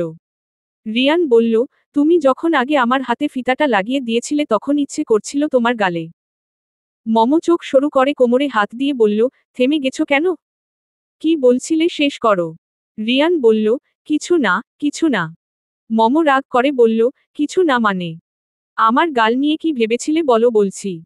রিয়ান বলল, বলবো না করে দেখিয়ে দিচ্ছি। বলেই ওর গালে ঠোঁট জোড়া আলতো ছুঁয়ে দিল। সাথে সাথে মমর মুখ কান সহ লাল হয়ে গেল। ও রিয়ানের কাছ থেকে সরে বলল, রুমটা বেশ গরম লাগছে। আমি একটু বারান্দায় গিয়ে বাতাস খেয়ে আসি। মমো দ্রুত বারান্দায় চলে যেতেই রিয়ান মুচকি হাসল। রিয়ান দেখল মমো বারান্দার রেলিং ধরে দাঁড়িয়ে আছে। রিয়ান গিয়ে পেছনে থেকে ওর 2 হাতের উপর হাত রাখল। মমো ওর বুকে হেলান দিয়ে বলল, এই 3 দিন আমার কি যে গেছে ভেতরে। পচা জামাই, অযথা আমাকে চিন্তায় ফেলে দিয়েছ। রিয়ান ওর মাথায় একটা চুমু দিয়ে বলল, সরি। মমো রিয়ানের দিকে ফিরে বলল, কালকে আমার সাথে এক জায়গায় যাবে। একটা সারপ্রাইজ আছে। কি সারপ্রাইজ? ধুর বোকা, বললে সারপ্রাইজ থাকে নাকি? রিয়ান মমোর কপালে নিজের কপাল ঠেকিয়ে বলল, আচ্ছা। মমো বলল, আমার জন্মদিন আর আমাকেই গিফট দিলে না। রিয়ান ওর দিকে তাকিয়ে বলল, আমি নিজেকেই দিয়ে দিলাম, তাও আরও গিফট লাগবে। মমো হেসে জড়িয়ে ধরে বলল, না, শুধু তুমি হলেই চলবে। রিয়ান আজকে দুপুর পর্যন্ত কাজ করেই বেরিয়ে গেল। মমো কোথায় যেন নিয়ে যাবে এজন্য। বাড়ির সামনে আসতেই ফোন দিয়ে বলল বের হতে। মমো এসে গাড়িতে বসতেই বলল, কোথায় না যাবে বললে? সাজনি যে। মমো সিটবেল্ট বাঁধতে বাঁধতে বলল, হাসপাতালে কেউ সেজেগুজে যায়? রিয়ান ওর দিকে ফিরে বলল, হাসপাতাল কেন? কার কি হয়েছে? মমো বলল, আরে সেটা গেলেই তো দেখতে পাবে। চলো। রিয়ান হাজার প্রশ্ন নিয়ে গাড়ি স্টার্ট দিল। আধা ঘন্টায় ওরা হাসপাতালে পৌঁছে গেল। মমো গিয়ে সেখান থেকে ওর রিপোর্ট সংগ্রহ করল। গতকালকে অফিস ব্রেকে হাসপাতালে এসেছিল পরীক্ষা করার জন্য। রিপোর্ট দেখে মমো রিয়ানের দিকে বাড়িয়ে দিল। ও দেখে একবার মমোর দিকে একবার রিপোর্টের দিকে তাকাতে লাগলো, তারপর ঝাপটে ধরল মমোকে। খুশিতে কি করবে বুঝতে পারল না। বাড়িতে ফোন দিল ও। ঋতু ফোন তুলতেই রিয়ান বলল, আম্মুকে ফোনটা দে। ঋতু ফেরদৌসির কাছে ফোন দিলে উনি বললেন, হ্যাঁ বল। রিয়ানের খুশিতে কান্না চলে এল। ওর কান্না শুনে তিনি উদ্বিগ্ন হয়ে বললেন, কি হয়েছে বাবা? কাঁদছিস কেন? আম্মু, আমি বাবা হতে চলেছি। মমোর জন্মদিন আর রিয়ানের বাবা হওয়ার আনন্দে সবাই ছোটখাটো একটা গেট টুগেদারের আয়োজন করল। দুইজনে হাসপাতাল থেকে ফিরতেই সবাই ঘিরে ধরল ওদের। ফেরদৌসি কপালে চুমু এঁকে দিয়ে বললেন, দীর্ঘজীবী হও মা। নাহার আর কনক চাচিও দোয়া করলেন। রিয়ানের চোখের পানি গালে শুকিয়ে আছে। কেন যেন কেবল কান্না পাচ্ছে ওর। ফেরদৌসি মাথায় হাত দিতেই রিয়ান আবার কান্না করে দিল। ঋতু পেছনে থেকে গুঁতো দিয়ে বলল, বাবুর বাবা হয়ে যাচ্ছিস আর এখনো বাচ্চাদের মতো কাঁদছিস। ওর কথা শুনে রিয়ান চোখ মুছে হাসল। সন্ধ্যায় সবাই বসার ঘরে জড়ো হয়ে ওদের জন্য অপেক্ষা করছে। রিয়ান মমোকে একটা টুকটুকে লাল শাড়ি গিফট করেছে, সেটাই পরে নিল ও। তারপর রিয়ানকে ধরল সাজিয়ে দেওয়ার জন্য। ও আগে কখনো কাউকে সাজায়নি, তাই সাজানোর সময় বারবার জিজ্ঞেস করতে লাগলো মমোকে। সাজ শেষে গয়না পরিয়ে দিয়ে বলল, হয়েছে? মমো আয়নায় নিজেকে দেখে নিয়ে বলল, উহু, এখনো বাকি। রিয়ান ওকে ভালো করে দেখে বলল, কোথায় বলো তো। মমো রিয়ানের গলা জড়িয়ে ধরে গালে একটা চুমু দিয়ে বলল, এবার হয়েছে। ঠোঁটের রংটা একটু গাঢ় ছিল বলেই হেসে ফেলল ও। রিয়ানের গালে ছাপ বসে ওর ঠোঁটের। রিয়ান আয়নায় দেখে বলল, দিয়েছ তো? বেশ করেছ। এখন এভাবেই থাকবে এটা গালে, আমি মুছব না। সবাই দেখবে আমার বউ আমাকে কত ভালোবাসে। মমো সাথে সাথে বলল, এই না না, আসো মুছে দেই। কিন্তু রিয়ান ওকে দিল না। বলল, বলেছি না এটা থাকবে। এটা আজকে আমার সাজ। মমো মুখ গোমরা করে বলল, যাও, তোমার সাথে কথা নেই। রিয়ান আলমারি খুলে বলল, বলতো, কোন পাঞ্জাবিটা পরলে আমাকে আমার লাল টুকটকে বউয়ের পাশে মানাবে? জানি না। রিয়ান ওর সামনে হাঁটু গেড়ে বসে বলল, অপর গালেও আরেকটা কিস করে দাও। তাহলে ঠিকমতো সাজটা হবে। মমো অন্যদিকে মুখ ঘুরিয়ে নিল। রিয়ান হেসে বলল, বউয়ের দেওয়া গিফট কি করে মুছি বলো? এত সুন্দর সুন্দর গিফট দিচ্ছে, আমার তো খুশিতে পাগল হয়ে যেতে ইচ্ছে করছে। মমো হালকা ধমকে বলল, চুপ। ঈদের জামাই একটা। এদিকে আসো। লজ্জা নেই একেবারে। মমো রিয়ানের মুখ চেপে ধরে ওর শাড়ির আঁচল দিয়ে মুছে দিল দাগটা গাল থেকে। রিয়ান ওকে আরো রাগানোর জন্য বলল, পরের বার ঠোঁটে দিয়ে দিও। ওকে বউ। মমো চোখ রাঙিয়ে গটগট করে হেঁটে রুম থেকে বেরিয়ে গেল। নিচে গিয়ে দেখল পুরো রুম বেলুন দিয়ে সাজানো। সবাই সুন্দর সেজেগুজে রয়েছে। ও সিঁড়ি দিয়ে নামতেই অনিমা নীলিমা ওর হাত ধরে নিয়ে এল কেকের কাছে। ঋতু বলল, দেখো, আম্মুরা মিলে কত সুন্দর একটা কেক বানিয়েছে। মমো বলল, আসলেই সুন্দর হয়েছে। মমো সবার সাথে কথা বলছে। রিয়ান আসলেই কেক কাটবে ওরা। এমন সময় রায়হান সাহেব বাকিদের নিয়ে ঢুকলো বাড়িতে। মমো দেখেই দৌড়ে গিয়ে জড়িয়ে ধরল। রায়হান সাহেব ওর মাথায় হাত বুলিয়ে দিয়ে বললেন, কেমন আছিস মা? ভালো। তুমি? খবরটা শুনে আমার কি আর খারাপ থাকা চলে? তোর জন্য একটা বড় গিফট আছে। কি গিফট আব্বু? কই? ভেতরে আয়। রায়হান সাহেবের ডাকে একজন ভেতরে ঢুকল। সবাই দেখে মুহূর্তে চুপ মেরে গেল। মম কিছু মুহূর্ত তাকিয়ে বলল, মৌমি। মৌমি ওর দিকে তাকিয়ে হাসল। মমর যেন বিশ্বাস হতে চাইছে না। ওর বোন বেঁচে আছে। তার সামনে দাঁড়িয়ে আছে। চোখে যেন ভুল দেখছে। মম আস্তে আস্তে এগিয়ে গেল মৌমির দিকে। হাত মুখ ধরে দেখল। না, ও স্বপ্ন দেখছে না। একজন জলজ্যান্ত মানুষই দাঁড়িয়ে আছে ওর সামনে। বুঝতে পেরে জড়িয়ে ধরল মম। মুহূর্তে কান্নায় ভেসে গেল। মম কাঁদতে কাঁদতে বলল, আমার জন্মদিনের সেরা গিফট আব্বু। মৌমিও ওকে জড়িয়ে ধরল। রিয়ান নিচে এসে বলল, আমার বউ কাঁদছে কেন? মম আনন্দে বলল, দেখো কে এসেছে। রিয়ান মৌমির দিকে এক মুহূর্ত তাকিয়ে বলল, মৌমি। ওরা দুজনই একই দেখতে। অনিমা নীলিমার মতো। তাই হুট করে বোঝার উপায় নেই। মৌমি রিয়ানকে দেখে হাসি দিল। নীলিমা দুইজনের হাত ধরে টেনে এনে বলল, ভাবিও আমাদের দলে। কি মজা। নিকবন বলল, চলো চলো আগে কেক কাটবে। তারপর সব গল্প হবে। সবাই মমকে নিয়ে টেবিলের সামনে গেল। রিয়ান মমর পাশে গিয়ে দাঁড়ালো। মৌমি দাঁড়ালো রিয়ানের পাশে। মম কেক কাটতেই সবাই হাততালি দিল। ও একজন একজন করে খাওয়াতে লাগলো। মম মৌমিকে খাওয়ালো। মৌমি ওকে অবাক করে দিয়ে অর্ধেকটা খেয়ে বাকিটা ওর হাত থেকে নিয়ে রিয়ানের মুখের সামনে ধরল। ব্যাপারটা একটু কেমন লাগলেও মম কিছু বলল না। রিয়ান মৌমির দেওয়া কেকটা নিয়ে নিজে না খেয়ে বলল, আগে তোমার বোনকে খাওয়াও। ওর জন্মদিন। বলে এড়িয়ে গেল। মৌমি কিছুটা মনক্ষুণ্ণ হলেও ও কেকটা মমকে খাওয়ালো। খাওয়া দাওয়া শেষে সবাই গল্প করতে বসল। বিশেষ করে মৌমি কিভাবে ফিরে আসল সেই কাহিনী শোনার জন্য সবাই মুখিয়ে আছে। মৌমি বলল, আমার আর আম্মুর অ্যাক্সিডেন্ট হওয়ার পর আমাকে একটা হসপিটালে নেওয়া হয়। সেখানে ট্রিটমেন্টের পর জানা যায় যে আমার সাময়িক মেমোরি লস হয়েছে, যার কারণে আমার অনেক কিছুই মনে নেই। এরপর এক দম্পতি আমার অ্যাডপ্ট করে। দীর্ঘ 12 বছরে আস্তে আস্তে সব মনে পড়েছে। আগের বাসায় গিয়ে দেখেছি। দেখলাম আব্বু বাসা পাল্টে ফেলেছে। অনেক খুঁজে তারপর দিন আগে খোঁজ পেয়ে সাথে সাথে চলে এসেছি। সবাই শুনে সমবেদনা জানাতে লাগলো। মম ওকে জড়িয়ে ধরে বলল, তাহলে ও দিন আমার কাছে থাকুক আব্বু। রায়হান সাহেব কিছু বলার আগেই রাকিব হাসান বললেন, মম যখন চাইছে ও থাকুক তাহলে। মম ভালো থাকবে। এই সময় মন ভালো থাকাটা জরুরি। রায়হান সব শুনে আর না করলেন না। রাতের খাওয়া দাওয়া শেষে সবাই চলে গেল। মম আড়মোড়া ভাঙতেই রিয়ান বলল, তোমার ক্লান্ত লাগছে? মম উত্তরে বলল, একটুখানি। রিয়ান সাথে সাথে ওর হাত ধরে বলল, চলো রুমে। বিশ্রাম নেবে। মমকে নিয়ে ও উপরে চলে এল। ওদের পেছনে পেছনে মৌমিও উঠে এল। ওরা দরজা বন্ধ করে দিয়েছে। মৌমি ওদের রুমের বাইরে চরকি কাটছে, ফুলি পানির জগ নিয়ে রৌশন আরার ঘরের দিকে যাচ্ছিল। ওকে পায়চারি করতে দেখে বলল, কিছু লাগবে মৌমি আফু? মৌমি এমনভাবে তাকালো যে ফুলি ভয় আর কিছু না বলে চলে গেল। 1 সপ্তাহে কেটে গেল। মৌমি এখনো ওদের বাড়িতে আছে। এর মধ্যে অনেক কিছুরই পরিবর্তন হয়েছে।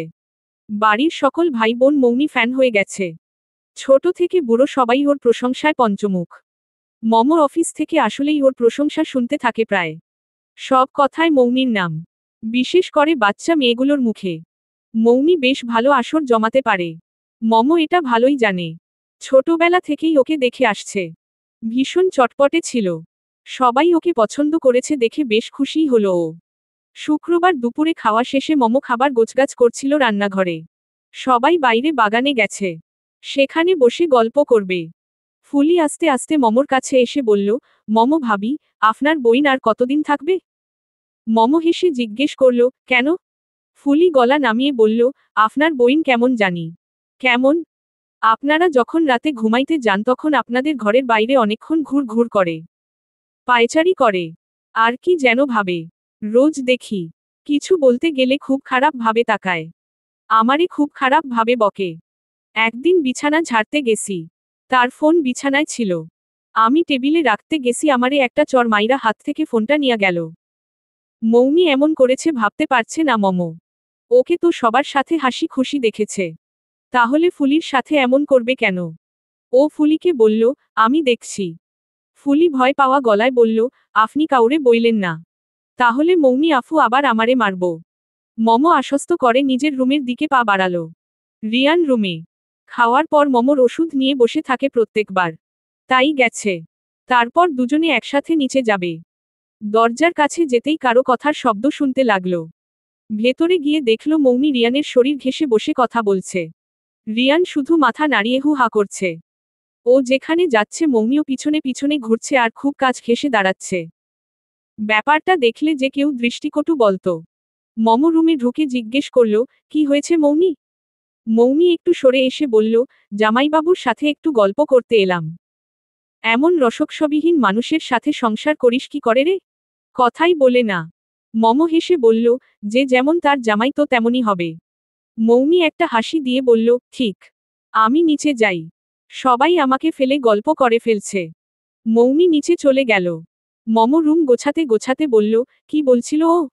রিয়ান ওর হাতে ওষুধ ধরিয়ে দিয়ে বলল, ও কি পারে তাই বলছিল। কি রান্না করতে পারে, কি কাজ করতে পারে এসব।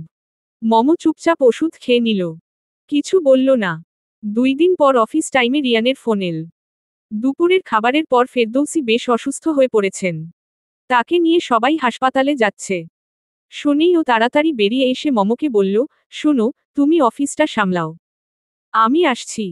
মম জিজ্ঞেস করল, কোথায় যাচ্ছ? আম্মু হঠাৎ অসুস্থ হয়ে পড়েছে। হাসপাতালে নিয়ে গেছে। আমিও যাব। দুইজনে চলে গেলে সমস্যা। আমি যাচ্ছি। তুমি অফিসের কাজ শেষ করে এসো। ওকে। মম মাথা নাড়ল। ওর খুব যাওয়ার ইচ্ছে হচ্ছিল। কিন্তু রিয়ান ওকে নিয়ে যাবে না। তাই খানিকটা মন খারাপ করল। রাতে তাড়াতাড়ি কাজ শেষ করে হাসপাতালে চলে গেল মম। গিয়ে শুনল প্রেশার অনেক ফল করেছিল। শরীরে রক্তও কম। তাই রক্ত দিতে হয়েছে। ঋতু মমকে জড়িয়ে ধরে বলল, জানো ভাবি, কোথাও রক্ত পাওয়া যাচ্ছিল না। মৌমি আপু রক্ত না দিলে কি যে হতো? মম জিজ্ঞেস করল, কোন ব্লাড গ্রুপ আম্মুর? AB positive. মম একটু অবাক হলো। ও জানে মৌমির বি নেগেটিভ। বি নেগেটিভ হয়ে এবি পজিটিভকে কি করে রক্ত দিল? মম ডাক্তারের চেম্বারে গেল।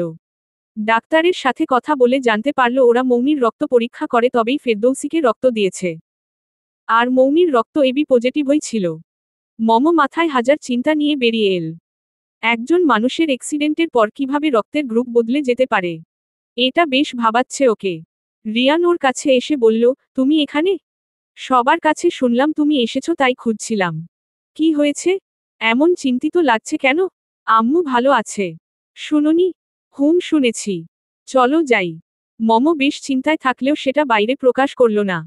রিয়ানের সাথে ফেরদৌসীকে দেখতে গেল। স্যালাইন আর ব্লাড চলছে। মম গিয়ে পাশে বসে হাত ধরল। তাতে তিনি চোখ মেলে তাকালেন। মম জিজ্ঞেস করল, এখন কেমন লাগছে আম্মু? তিনি অভিযোগ করে বললেন, এখন কেন এসেছ? যখন খারাপ ছিলাম তখন তো আসনি। এখন আর জেনে কি করবে?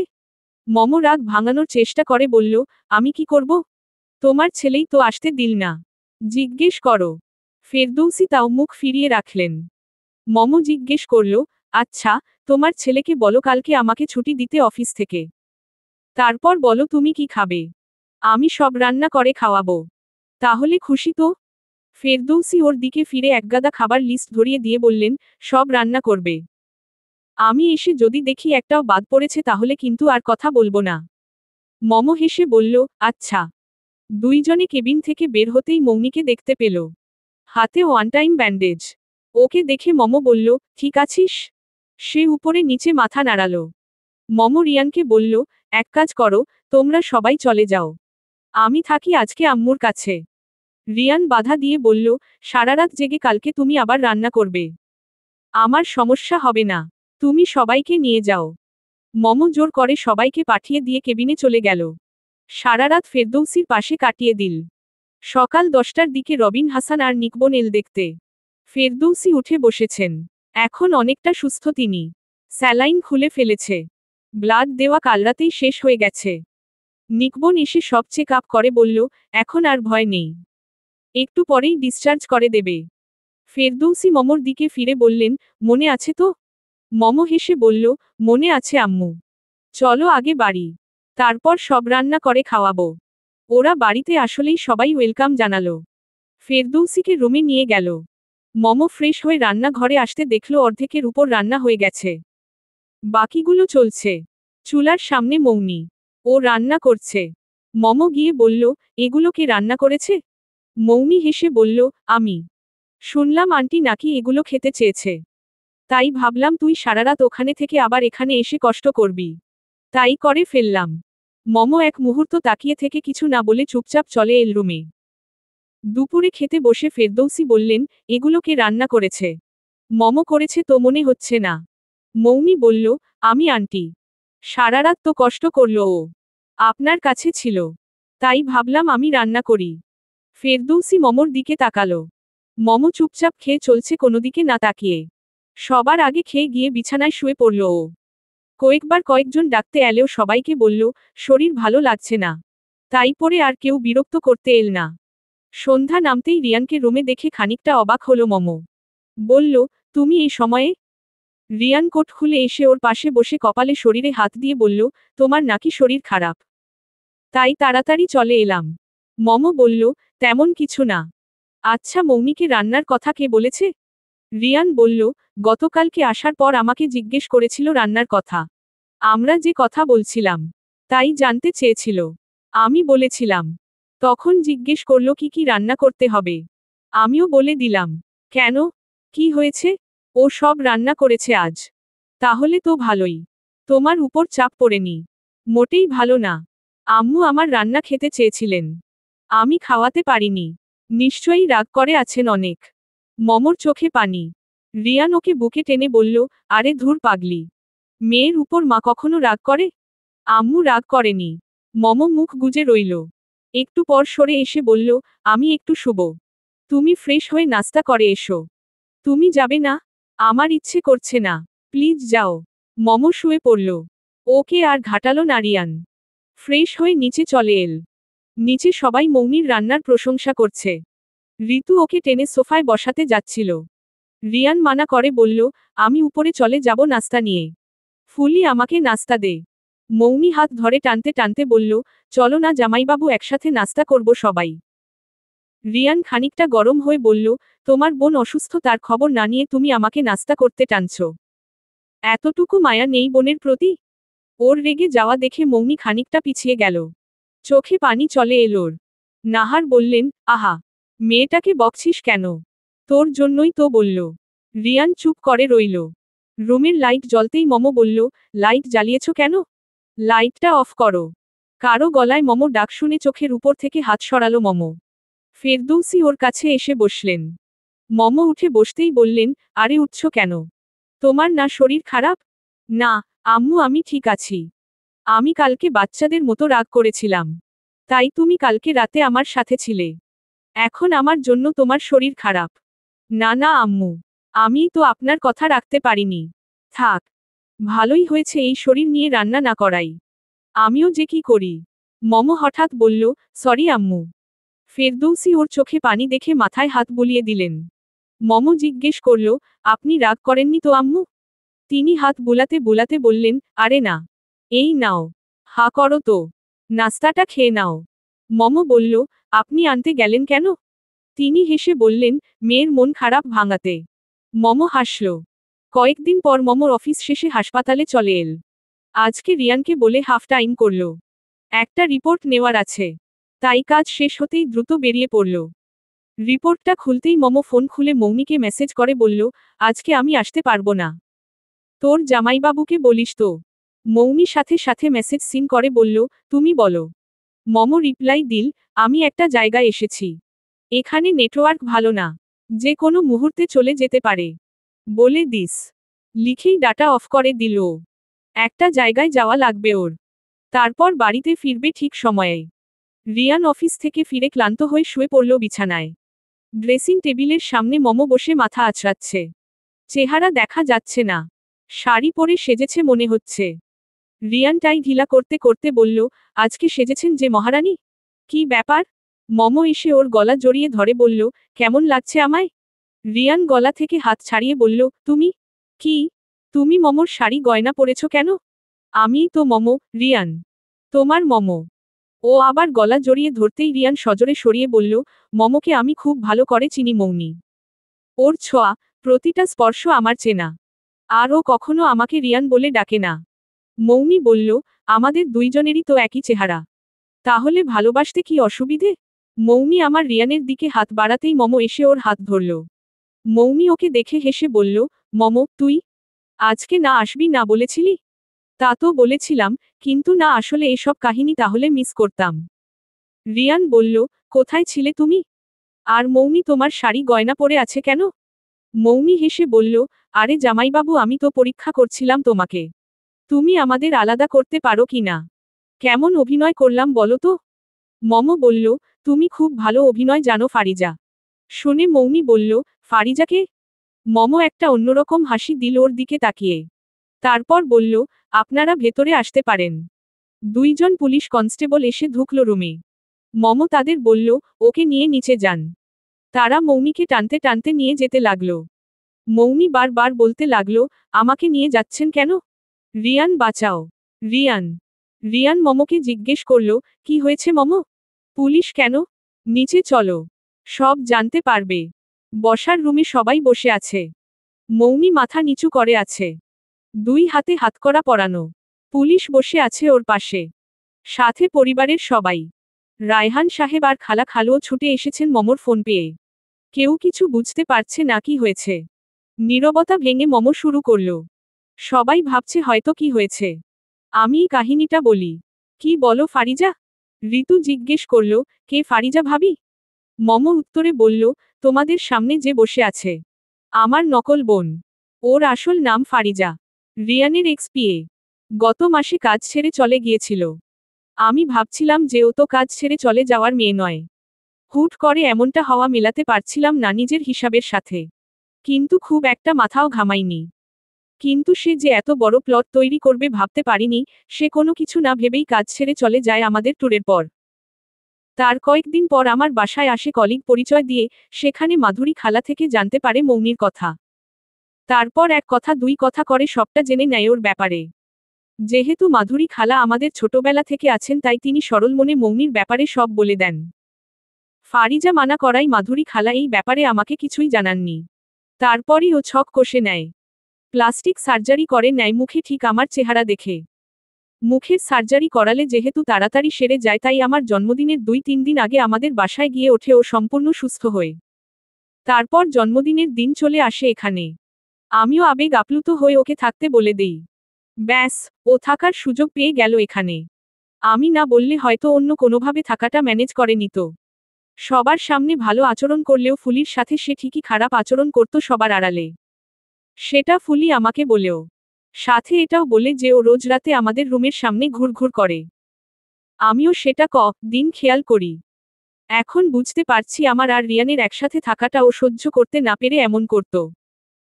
সবচেয়ে বড় সন্দেহটা আম্মু যেদিন অসুস্থ হয়ে যায় সেদিন থেকে শুরু হয়। মৌমির ব্লাড গ্রুপ বি নেগেটিভ ছিল যেখানে ওর এবি পজিটিভ। নিজের ফেস ঠিক রাখতে হুট করে রক্ত দেওয়ার সিদ্ধান্ত নেয়াটা ওর ভুল ছিল। একজনের ব্লাড গ্রুপ তো রাতারাতি পাল্টে যাবে না। তাই আমি ওকে লক্ষ্য করতে লাগলাম। ওর সবকিছু উল্টো। মৌমি ইলিশ মাছ খেত না কিন্তু ইলিশ দেখলেই ওর চোখমুখী পাল্টে যেত। ফারিজার ডাস্ট অ্যালার্জি নেই যেখানে মৌমির ছিল। সন্দেহ যখন গাঢ় হয় তখন আমি চিন্তা করতে থাকি কে হতে পারে। তখনই ফারিজার কথা মনে পড়ল। তাই ওর বাসায় গিয়ে কথা বলে জানতে পারলাম, ও নাকি নতুন চাকরি হয়েছে বলে বাসা থেকে আরেক জায়গায় যাওয়ার জন্য বেরিয়ে গেছে আরও আগে। তাই ওখান থেকেও তাদের অজান্তে নমুনা নিয়ে নেই। তারপর আমি ডিএনএ টেস্ট করিয়েছি। দুটো টেস্ট। একটা আমার সাথে আরেকটা ফারিজার মায়ের সাথে। আজকে রেজাল্ট পেয়েছি।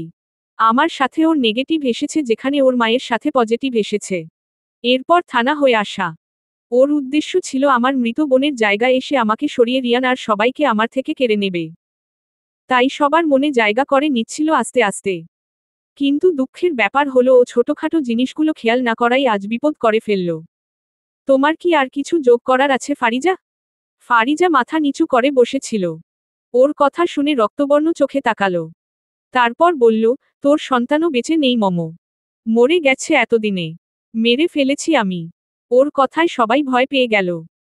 ফারিজা ডাইনির মতো হেসে বলল, প্রত্যেকদিন রাতে ওষুধ মেশানো দুধ খাইয়ে দিয়েছি তোকে। মম কিছু না বলে চুপ করে রইল। রিয়ান এসে হুট করে ওর গালে একটা চর বসিয়ে দিল। সাথে সাথে 5 আঙ্গুলের ছাপ বসে গেল। মম বাধা দিয়ে ওকে বলল, আমার কিছুই হয়নি। ফুলির জন্য আমাদের বাবু এখনো বেঁচে আছে। ফারিজা যেদিন থেকে ওষুধ দেওয়া শুরু করেছে সেদিন থেকে ফুলি দেখত। আর ও দুধটা ফেলে দিয়ে আমাকে বলতো, দুধ কেটে গেছে বা নষ্ট হয়ে গেছে। টানা এভাবে কয়েকদিন বলার পর ওকে জিজ্ঞেস করলাম ব্যাপারটা। প্রথমে আমতা আমতা করার পর সে সবটা বলেছে আমায়। আমার পেটে ওষুধ পড়েনি। সবাই মমর কথায় স্বস্তির নিঃশ্বাস ফেলল। ফারিজা হুট করে মমর উপর ঝাঁপিয়ে পড়তে লাগলে কনস্টেবলরা ওকে ধরে ফেলল। ফারিজা পাগলের মতো হাত পা ছুড়তে ছুড়তে বলল, আমি তোকে দেখে নেব, মেরে ফেলব, কুচি কুচি করে মারব। তোর জন্য রিয়ান আমাকে ছেড়ে গেছে। জবটা ছেড়েছি, তোকে আমি দেখে নেব। রিয়ান অফিসারকে বলল, ওকে নিয়ে যান এখান থেকে, ওর ছাও দেখতে চাই না। পুলিশ ওকে নিয়ে গেল। তখনও ও হাত ছুড়তে লাগল। সবাই আফসোস করতে লাগল। কি দেখল আর কি হলো। মম শান্তিতে নিঃশ্বাস ফেলে বসল সোফায়। পুরো ব্যাপারটা ওর উপর এই দিন চেপে বসেছিল। অফিসের ফাঁকে দৌড়াদৌড়ি করে হাঁপিয়ে উঠেছিল। রিয়ান সবার সামনে মমকে জড়িয়ে ধরল। আজকে ওদের কোনো ক্ষতি হয়ে গেলে রিয়ান নিজেকে ক্ষমা করতে পারত না। 9 মাস পর ডাক্তারের দেওয়া ডেটের আগেই মমর লিভার পেইন উঠে গেছে। সবাই অপারেশন থিয়েটারের বাইরে অপেক্ষা করতে লাগলো চিন্তা নিয়ে। মম চাইছিল রিয়ান যাতে ওর পাশে থাকে। তাই অনেক অনুরোধ করার পর রিয়ানকে ওর পাশে থাকার অনুমতি দিলেন ডাক্তার। ব্যথায় যখন ছটফট করতে লাগলো মম তখন রিয়ান সারাক্ষণ ওর হাত ধরে সাহস জোগাতে লাগলো। কয়েক ঘন্টার পরিশ্রমের পর মেয়ে সন্তান প্রসব করল মম। বাইরে থেকে বাচ্চার কান্না শুনে সবাই স্বস্তির নিঃশ্বাস ফেলে আনন্দ ভাগাভাগি করে নিল। মেয়েকে টাওয়াল জড়িয়ে মমর কোলে দিলেন ডাক্তার। রিয়ান মেয়ের দিকে তাকিয়ে রইল। মায়াভরা মুখটা দেখে বলল, তোমার মতো হয়েছে মহারানী। মম হেসে বলল, গালে যে তোমার মতোই টোল আছে মনে হচ্ছে। রিয়ান হাসল। সাথে সাথে ওর গালে টোল পড়ল। মম রিয়ানকে কাছে টেনে কপালে কপাল ঠেকিয়ে বলল, ওকে নিয়ে আমাদের নতুন জীবনের অধ্যায় শুরু। সমাপ্তি।